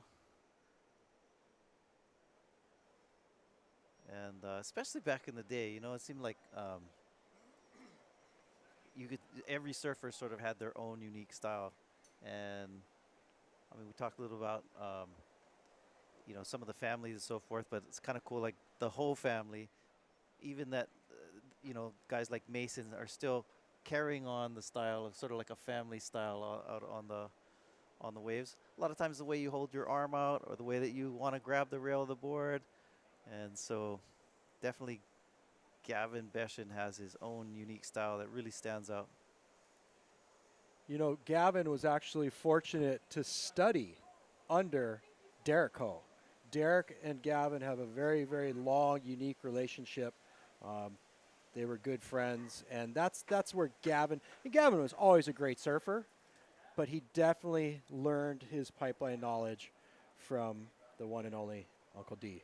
Wow. And it shows. Yeah. It shows. Yeah.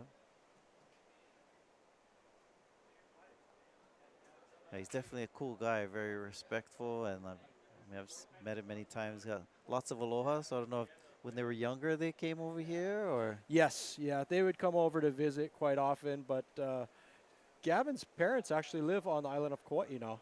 Okay. So they're here all the time. Gavin's living here full time. Shane, his older brother, lives here full time. Yep. They, originally from San Clemente, California, but realized at a young age what they wanted out of life. Another replay of a rider trying to thread the needle of that wave, but unfortunately gets closed out. So overheard, you guys identified that was Matahi Drole on the orange board. That makes sense. We've been watching him stall into some really good barrels all day today in this evening session, so good to know. I mean, he's definitely got Chopo dialed. I love watching footage of him surfing everything from, foil boards to regular boards, and really knows how to put it together on a hollow barreling waves in Tahiti. Definitely. That was funny. We just panned from a shot of a guy standing on the beach, wondering if he's about to paddle out. Then he sees these kids coming in. You might want to give it a minute or two, kid. But yeah, Matahi is, you talk about that long list of surfers to look up to, his brother being one of the best. Speaking of one of the best, how did that guy stay on his feet? Pipeline did every single thing possible to ruin his day. But Matahi looked up to his brother Manoa, brother Marama, phenomenal Tahitian surfers. He is his own man. He's definitely taken it to the next level. Yeah. Speaking of taking it to the next level, drone shots. Is that Gavin again? It looks like it. Of course it is. Yeah, of course it was. Yeah. Let's just talk about Gavin now. Watch him get a third one. Oh. Awesome. Yeah, for sure. We got definitely the waves seem like they're coming up. We got these sets. I just saw like one of those second reefers while I was on break, and even though there were guys way out there on their big boards, they still got caught by that bomb. Yeah, there's really no safe place at Pipeline. There really isn't. You're playing with fire. Yeah, eventually you will get burned. So just practice what you preach. Yeah. You asked me earlier, how old were you to surf Pipeline? I tried it when I was 14 and realized this is way too much. Right. And I went everywhere else and just trained and trained and trained until I thought, okay, I'm going to take this baby steps slowly till I get ready enough to come back.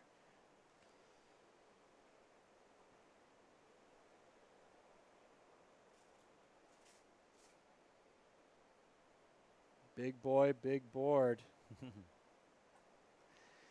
Yeah, I was also able to talk to some folks who were coming in. My nephew from Hilo, Nakoa Kuamo'o from Hilo. Oh, there's a backdoor wave gets shut down. And he caught a wave and broke a board, and the rip just pulled him all the way down to past Eukai. And he's saying, when that wave crashed on me, it went straight to the bottom. I bounced right off the reef, came up. He's kind of bummed because he was borrowing a board from a friend, and now his board is in two pieces. But glad he's safe, and glad everyone's been safe out there this afternoon.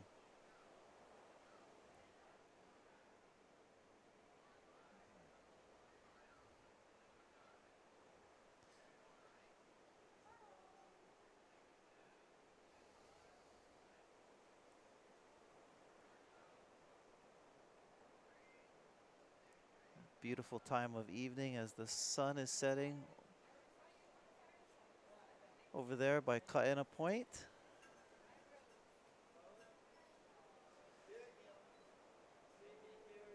Do you spend much time on the west side? Yes, that's where I became a lifeguard, actually. I was fortunate enough to work out on the west side and meet some of the best and hear some of their stories. It was very eye-opening, I should say. You know, everybody credits Terry Ahui and Brian Kealana with the whole, you know, jet ski rescue thing, but there's a lot of people actually who came up with it on the west side first. Wow. And it was talked about. Earl Bongo, a very important part of that first rescue with the jet ski out of the Moy hole. Dennis Gouveia coming up with the idea, hey, why don't we put a boogie board, a bodyboard back there? Yeah. You know, Dean Marzal, one of the guys to shape the first ones, to put it back there. Oh, now we need handles. We're going to run ropes through it. Oh, to make the ropes are cutting our hands, put pieces of garden hose over it. That's where it started. Yeah. Okay? It just happened to be Brian Kealana who had the voice to help bring it to the world. Right. So, hey, just saying what's up to the gang out in Waianae. Mahalo for everything you guys do, for taking in a Caucasian boy from Kailua. not treating me too rough. Yeah, we appreciate it. And everybody else over there as well. So, yeah, you mahalo, know, guys. I think Hawaiian ingenuity goes very under noticed and underappreciated. And I think a lot of that is just because of the humility of, you know, culturally in Hawaii, if you're bragging about yourself, that's kind of a faux pas. It's not something that we really celebrate locally and culturally. But if you look into Hawaii's past, the kind of things that have been sort of developed with ingenuity, it's just really mind-boggling. For example, even in music, there's a guy named Joseph K. Kuku who invented the slack key, or the electric sounding of the steel guitar, and was one of the first people to amplify a guitar sound and give it that twang. Eventually, and the way that he discovers it is he had a metal comb, and he lived in Kahuku, and he was a musician, had this steel string guitars, but he threw his metal comb and it hit the string in a way that it made this interesting sound, this kind of electric sound. Here we have a rider back pipeline stalling for this one. But anyway, long story short, he ends up creating this first electrified sound and amplifies it. It becomes this steel guitar, which is, of course, how the electric guitar evolves into music. So it's first into country music, and then eventually rock and roll as it implements the amplified electric sound comes from that. There's so many stories of just kind of ingenuity, of just creativity. I mean, even the fact that surfing really is developed in Hawaii, it's a lot of just, a lot of that creative time and experimenting and just developing stuff. So I love, hearing stories of on the west side of them sort of taking something like a bodyboard or boogie board on the back of a ski and realizing, oh, we'll add ropes here, do this, put it on the ski. Next thing you know, and we have a very important life-saving device that is, used worldwide.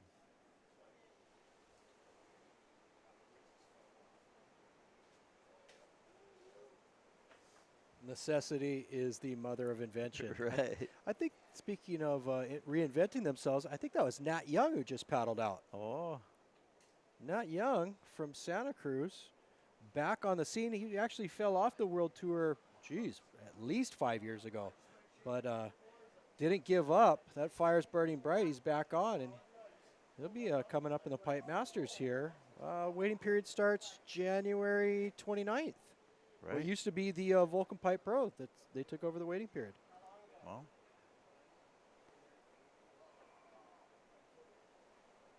I just hope to see some of the local guys go out and upset a few of the non-local guys. Hey, I'm not being a butthead. Cool. I just love good surfing. That's all. For sure.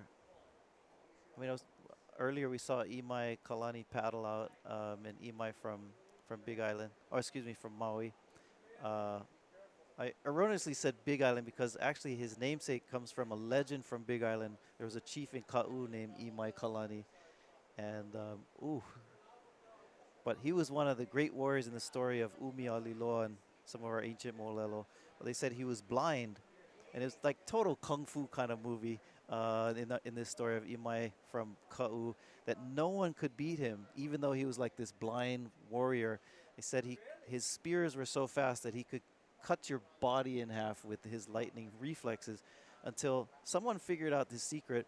How could a blind man do this? There were these ducks that he spoke to, and they told him which way to throw his spears. So anyway, but our new warrior, Imai Kalani DeVault from Maui, I'm excited to see him in the Pipe Masters and on the championship tour.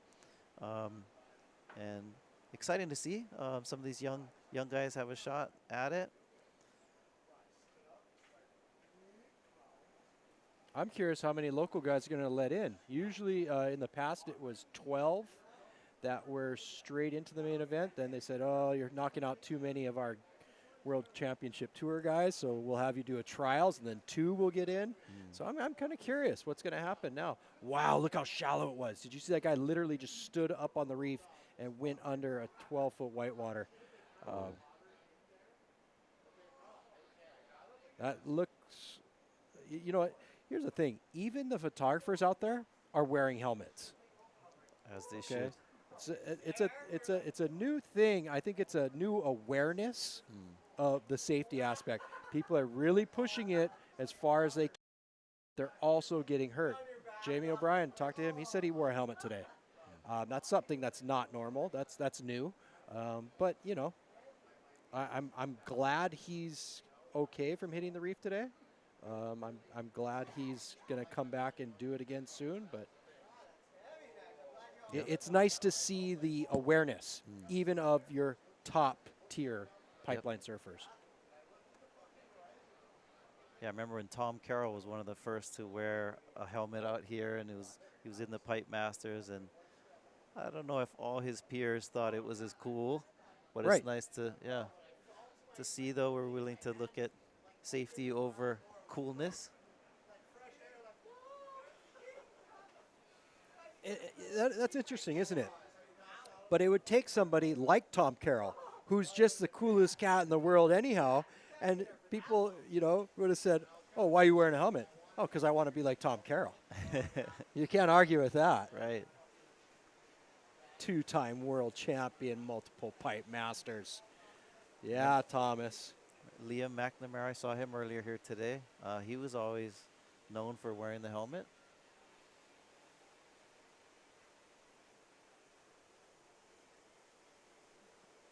And of course his boys were out here today too, also wearing the headgear, so keeping them safe.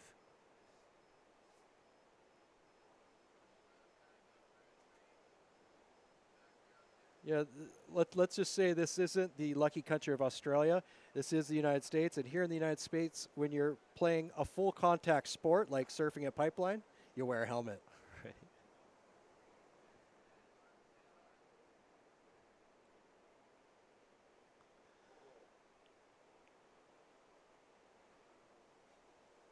Yeah, I have, you know, I have 5 kids, a lot of kids. Congratulations. But 3 of the older boys, they all play rugby, and you know, they don't wear helmets, and boy, it's a real tough sport, and it's fun to watch. A lot of our, you know, Pacific Islanders, Polynesians over here, are really into rugby, and kind of cool. I mean, it's real. I don't know if you've, you know, watched much of it, but a lot of action, fun to watch. But yeah, I've been in a scrum before. Yeah. Oh yeah. I grew up with a young man named Nick Wilbur, and his father played for the Redskins. He played for a bunch of NFL teams, but he was a big proponent of rugby, and he would bring all these guys over. What a bunch of rabble-rousers. I remember one night they were at the house, and Big John had to go off on a trip, and the rugby team stayed, and by later that night, they had picked up his Boston Whaler and launched it into the swimming pool. Yes. Much to the surprise of John when he came back. Oh boy. But needless to say, yeah, they're tough individuals. Yeah. They're tough individuals. Interesting though. I mean, look at the lifespan of your best rugby player in the sport. You'd be lucky, really lucky to make it 3 years. Wow. Okay? And where somebody in the NFL, no, okay, I shouldn't even go there, but I'm just saying somebody in the NFL wearing pads. Yeah, okay, guys, all right. People in Australia are like, what do you mean? You're not a man if you wear pads. Okay, I'm out. Okay, I'm sorry. I'm just saying, you could extend your career. And when I was talking to Jamie, he said, I said, why'd you wear a helmet? He said, because I'd like to be doing this for 10 more years. Yeah. Fair enough. Fair enough.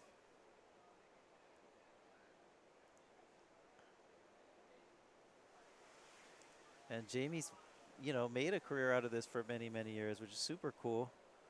I mean, I remember when I was younger, pro surfers, the life of a pro surfer wasn't very long either. I mean, I remember when, Sean Thompson was like 30 years old, and he was kind of like, well, time to retire. And that sort of generation, too. Once you hit like 30, it's over. Done. Correct. But it's really cool how I think with surfers today and just paying more attention to health and fitness that they've realized that, no, you can extend your career much longer. And of course, I mean, guys like Kelly Slater, I think they help the rest of us have hope for like, okay, I can still do this if he's doing what he's doing, and he's pushing almost 50, then there's hope for some of us too. Yeah, Kelly's definitely found the fountain of youth. That's quite amazing. To be able to keep his wits about him and his quick reflexes. That's a whole. There's the next level generation coming up with kids. That's your future pipeline surfer right there. Although if you ever see photos of Duka Hanamoku when he was an old man, he was a tiger, ripped, absolute tiger. Yes. Right.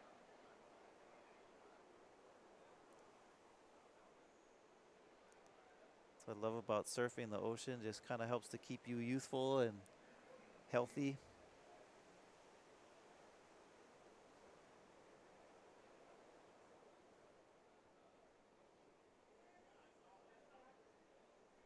Yeah, it's amazing, right? I think, didn't he participate in 4 Olympics? Right.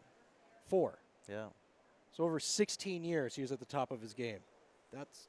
That is just amazing. I mean, and then Michael Phelps ain't even doing right. that. And that was just swimming, but he also was on the water polo team that was even beyond that. So very successful. And one of the Olympics was canceled, due to war. World War I actually. And they said he was really in his prime because his first Olympics was 1912, and then the next one, that would have, they said that he would have definitely won more medals, but it was canceled. So, I mean, he spanned like a couple of decades of swimming in the Olympics. Awe-inspiring.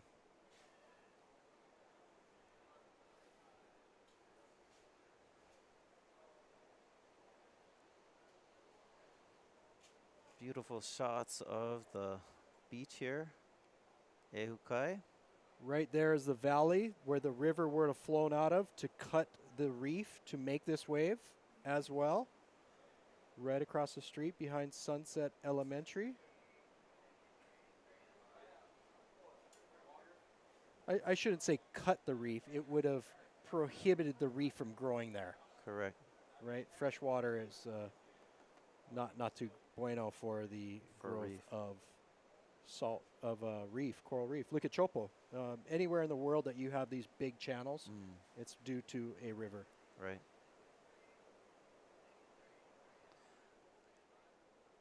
Well, surfers getting the last bit of light that we have here as our sun heads towards the horizon.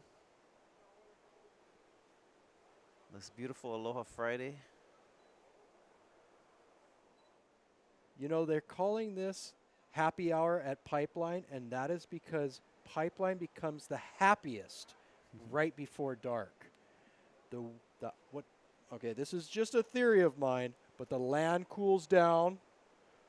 The winds then become a little more easterly, so they're a little more offshore, and the magic happens just like that. Interesting, because most surfers like to think that the morning is the best session, but at Pipeline it's not the case. Not so much, yeah. Yeah. Pete Mendia, the Yeti. We saw a Yeti.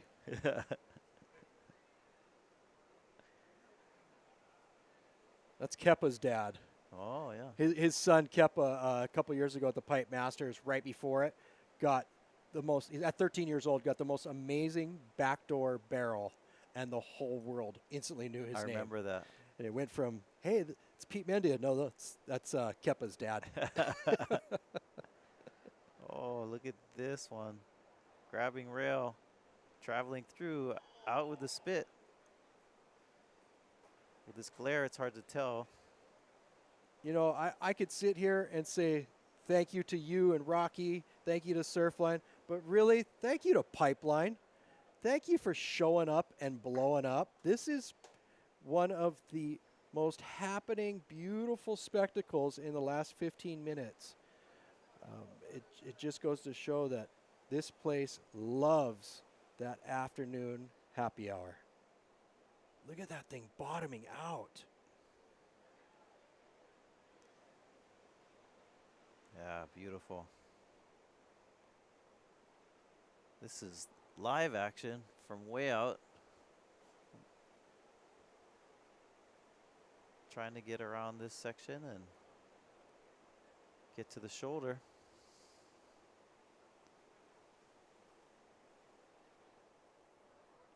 It's amazing looking out into the lineup here. There's like 6 or 7 drones flying out there.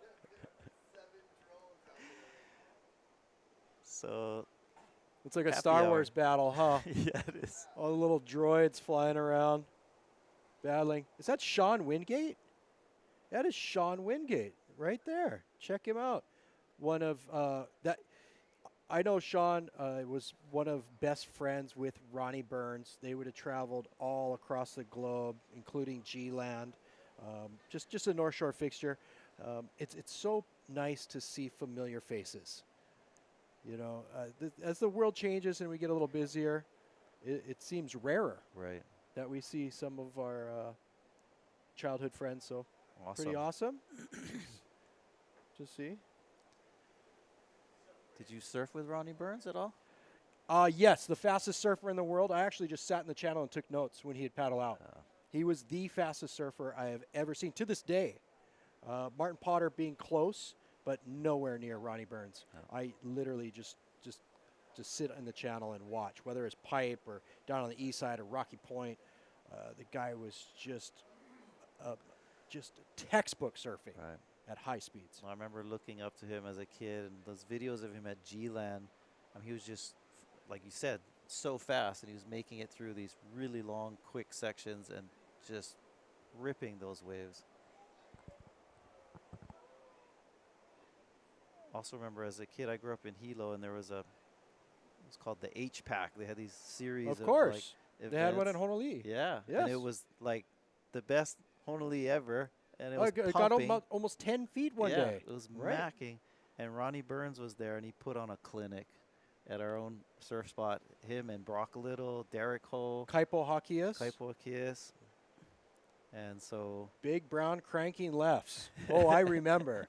And I think if you won that event, you got a seed into the XL Pro. Correct. Yeah. But I'll never forget watching guys like that. It's a trip. I mean, maybe it's a sign that we're getting older, but so many of them have gone and passed. That was a little before my time, but I remember I was, surfing didn't get on TV that often back then. It just really didn't. And so it was something that I would just plan my entire month around. Looking at a TV guide. We used to have books back then and tell you what was coming up. For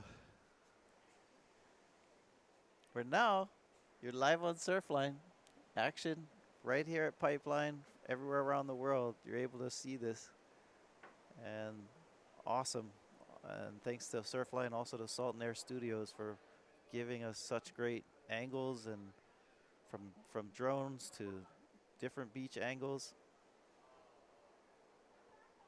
If it wasn't going to get so darn big tomorrow, I'd push for a second day of doing this because you really can't have enough pipeline. Yeah.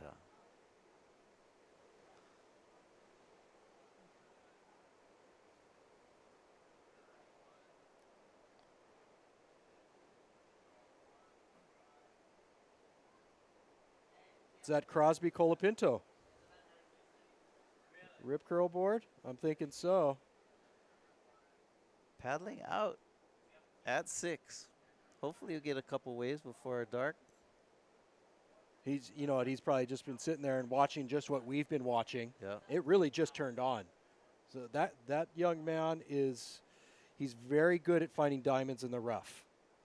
The Rip Curl house where he's staying is down in front of off the wall, and he spends countless hours out there just picking the T's, dotting the I's, and crossing the T's and finding the gems out there. He pays his dues as well, but really good surfer. Younger brother of the other Colapinto brother. Griffin. Yep. Yeah, and this winter too, I've seen some great, footage of him at Backdoor. Catching some sick ones earlier in the winter. Right. I was on Surfline earlier today, and I was looking at some of the entries for, Wave of the Winter kind of stuff, and he's got an absolute gem. Yeah. And it's up there with John's. Yeah. It really is. The way he tucked in. Go ahead. Look on Surfline right now. The Crosby Colapinto. That's absolute bonkers of a backdoor barrel. Second reef set. Setting your edge and hoping for the best.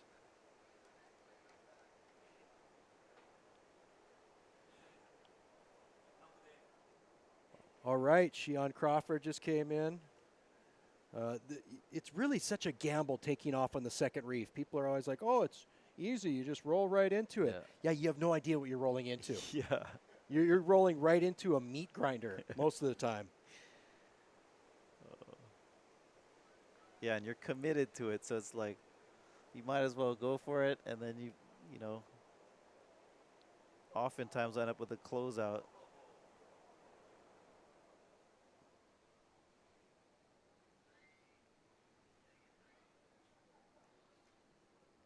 Shot of some of those drones, see them flying all over.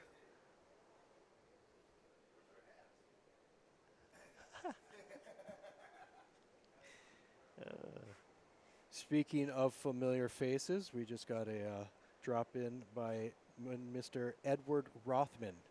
Speaking of prolific people and family members to Surf Pipeline, he did it in the 70s. Makua did it all through the 90s and still doing it. And now young Koa Rothman is taking that torch and running straight for the finish line. Speaking of trying to get to the finish line, there's that meat grinder. That meat grinder. Yeah, I'm telling you. And just dealing with tons of closeouts behind it. That's as far from a happy place as you're ever going to get.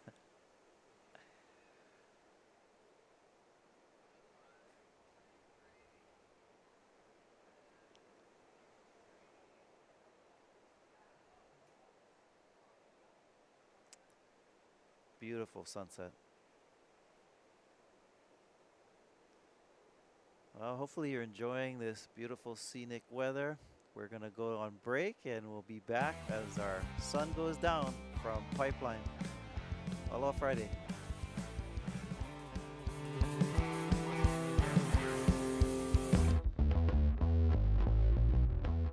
First time I went out, if you want me to do the math here, let me think. I probably 14 years, but then I've been actually going out there a lot for like last 10 years solid.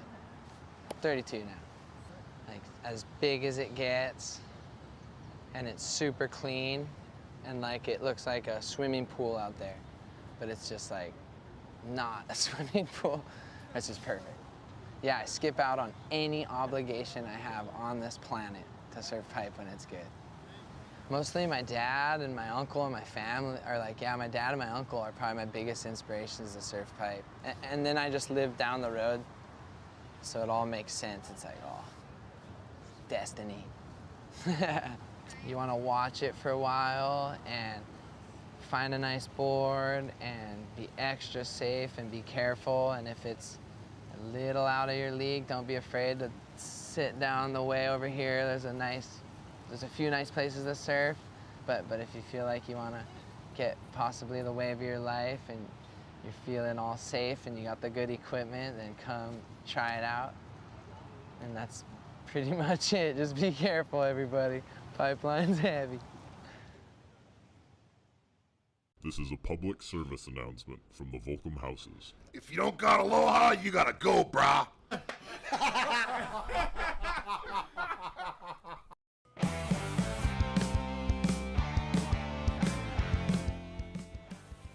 Okay, welcome back to Surfline, live at Pipeline from the Volcom house, looking at the beautiful sunset hour here at the Bonsai Pipeline. It's been a pleasure bringing you all of this late afternoon action from about 2:30 p.m. Hawaiian Standard Time. Rocky Canon with Isaiah Walker and Dave Wassel. We've been bringing you the highlights and lowlights and thrills and spills from this day of Pipeline. It's January 21st, mid-season, and gosh, we saw some great rides, gnarly wipeouts, Yep. all kind of action. Quite a few broken boards, but Yeah. you know, a lot of good rides too. We saw Jackson Bunch get a really good barrel and a bunch of other surfers just getting drained today. So real cool of Surfline to provide this opportunity to highlight our free surf sessions. So we see our bodyboarder free surfing here. Yeah, and if you guys like what you're watching and you enjoy these kinds of live broadcasts of free surf sessions, especially from here at Pipeline, well, just hit that like button. And we could be bringing you some more action like this potentially tomorrow afternoon.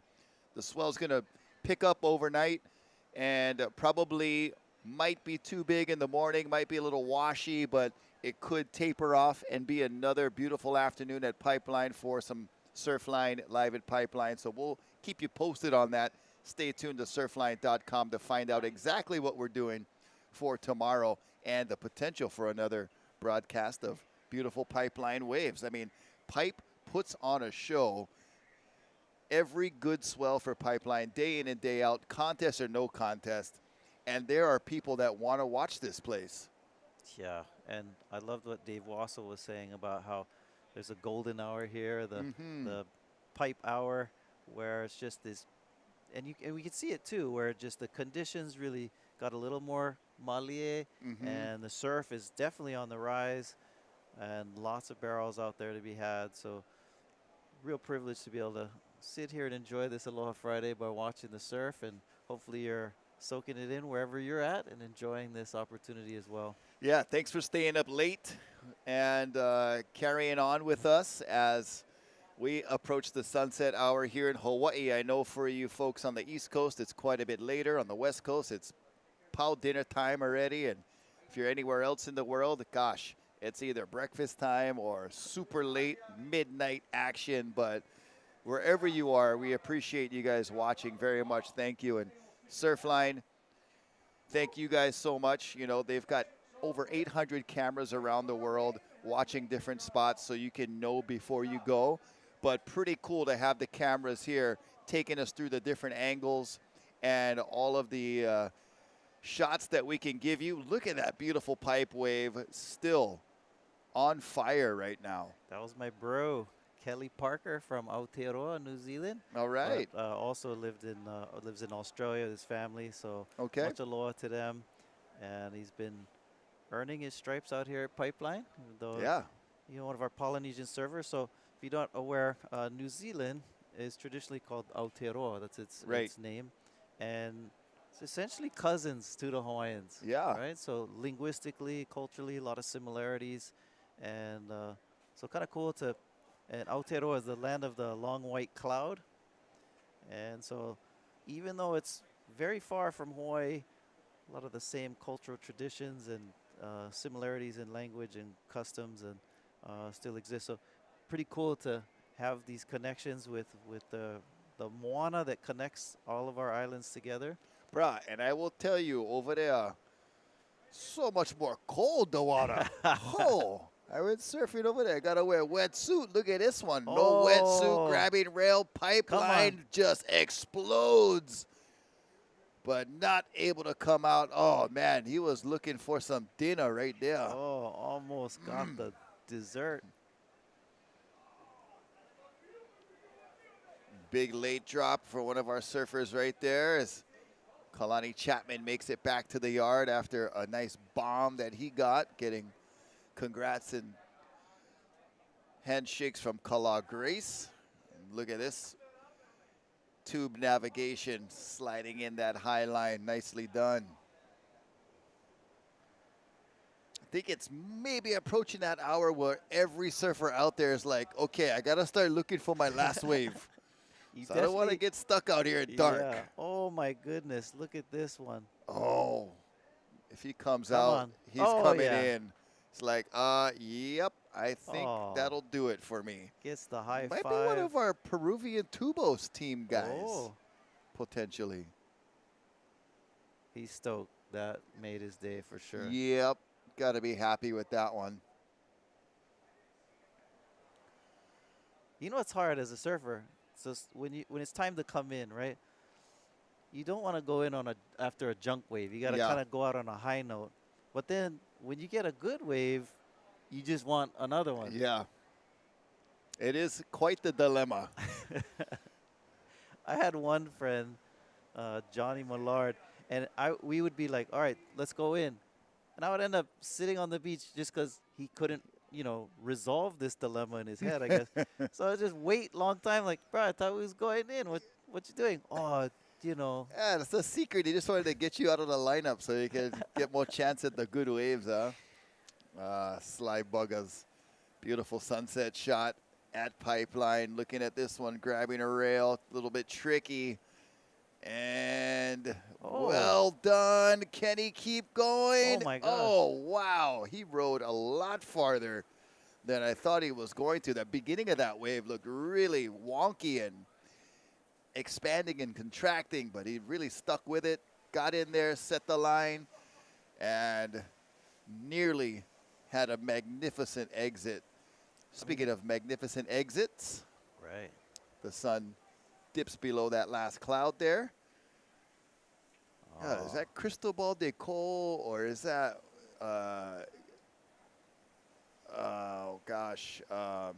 Joaquin de Castillo? One of those guys. I feel like that's a familiar style I've seen before. And that board. Yeah, that board. And the board, too. I think it might be Joaquin. We're just fresh off the Hui Backdoor Shootout, wrapping up on Sunday. And here we are on Aloha Friday, watching the last light of the North Shore sunset. Beautiful. Yeah, we're looking back out there at cut in a point. Great shot of the sun going to Hiamoe, going to sleep. Mm-hmm. So you see beautiful lines, and those lines are going to get more and more consistent and larger as this swell approaches. And oh, man. Surfline has been forecasting that for us, and so we know that it's going to be on the rise and peaking tomorrow morning. Like you said, Rocky, might just be a lot of white water out here. Could be quite turbulent, maybe too big. Could see something taper off in the afternoon. We're going to check out this last set come in here before we show you some highlights of the session that we've had. But still a lot of surfers in the water at this late hour, trying to squeeze whatever of this session that they can out of the last moments. Man, it's pretty courageous to stay out there, when the sun goes down below the clouds and below the horizon. And then it starts getting dark really quick. Right. And sometimes can be hard to see the contour of the wave, can be hard to tell where you're at on the wave and exactly where it's going to break. I mean, if there's anything at Pipeline that you want to have a lot of, it's visibility. Oh, and here's a beautiful late ride. drop there. at your local surf break or even like in Waikiki, it's kind of fun to stay out past dark and Right. cruise out there. Not at Pipeline. Ooh, yeah, scary, especially on a rising swell. I hope you guys are enjoying what you're seeing on Surfline. And big mahalo to Salt and Air Studios, Mike Prickett and all the crew joining up with the Surfline team to bring you this Pipeline broadcast. Happy hour at Pipeline. Surfline live at Pipeline from the Volcom house. Also big mahalos to our Volcom brothers and sisters allowing us to camp out on the porch here on the deck to set up our live broadcast booth. Hope you've enjoyed all the commentary from Dave Wassel, Isaiah Walker, and myself, Rocky Canon. We've been so honored and privileged to bring you this action as it happens here at Pipeline. And a pretty neat concept of broadcasting free surf sessions. You get to watch some of the best guys that surf here that might not be in one of the surf events or surf contests that are held here, but they're here doing the daily duties of getting barreled at Pipeline, and we appreciate them too a lot. So thank you to Pipeline, thank you to the surfers, as well as the Surfline and Salt and Air Studios. Yep.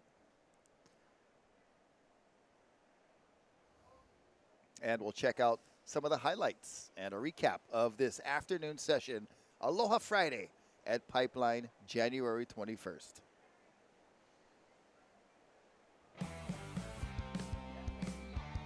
Earlier in the day when the sun was out, see that was a little more wind to it too, but it was beautiful. Beautiful waves. You'd see this rider here dragging, slowing down, stalling, getting behind that curtain for a moment. Yeah, there's another angle looking straight on. And beautifully done. Bright blue skies. The water was just epic. Lifeguards making sure everybody's safe. Another wave here at Pipeline. Deep in the tube, comes out after the spit. Stoked on that one. Surfer here looking at backdoor. Slowing himself down, able to come out. He's going to milk this one all the way to the inside to get the most out of that backdoor wave and avoid the pounding of paddling back out at backdoor. There's Jackson Bunch. He got quite a few pipe waves launching over the lip right there. The young surfer from the Big Island. Maui. Oh, sorry, excuse me. Which Maui. is a big island, by the way. It's so hard to keep all these young kids straight and where they're from because they're just coming out of everywhere. This was Matahi Drole. Yes, the Tahitian definitely had some gems today and might be the happiest being on the beach right there. We see a beautiful grab rail technique into the barrel and coming out.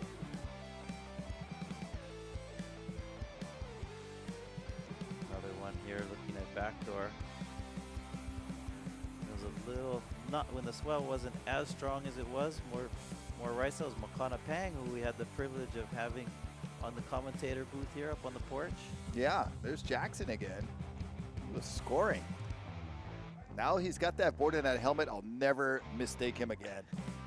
That's the key here at Pipe is if you're trying to get known, make a name, you got to have that some kind of signature that helps you stand out. The Groms are frothing. Mikey Bruno is burning.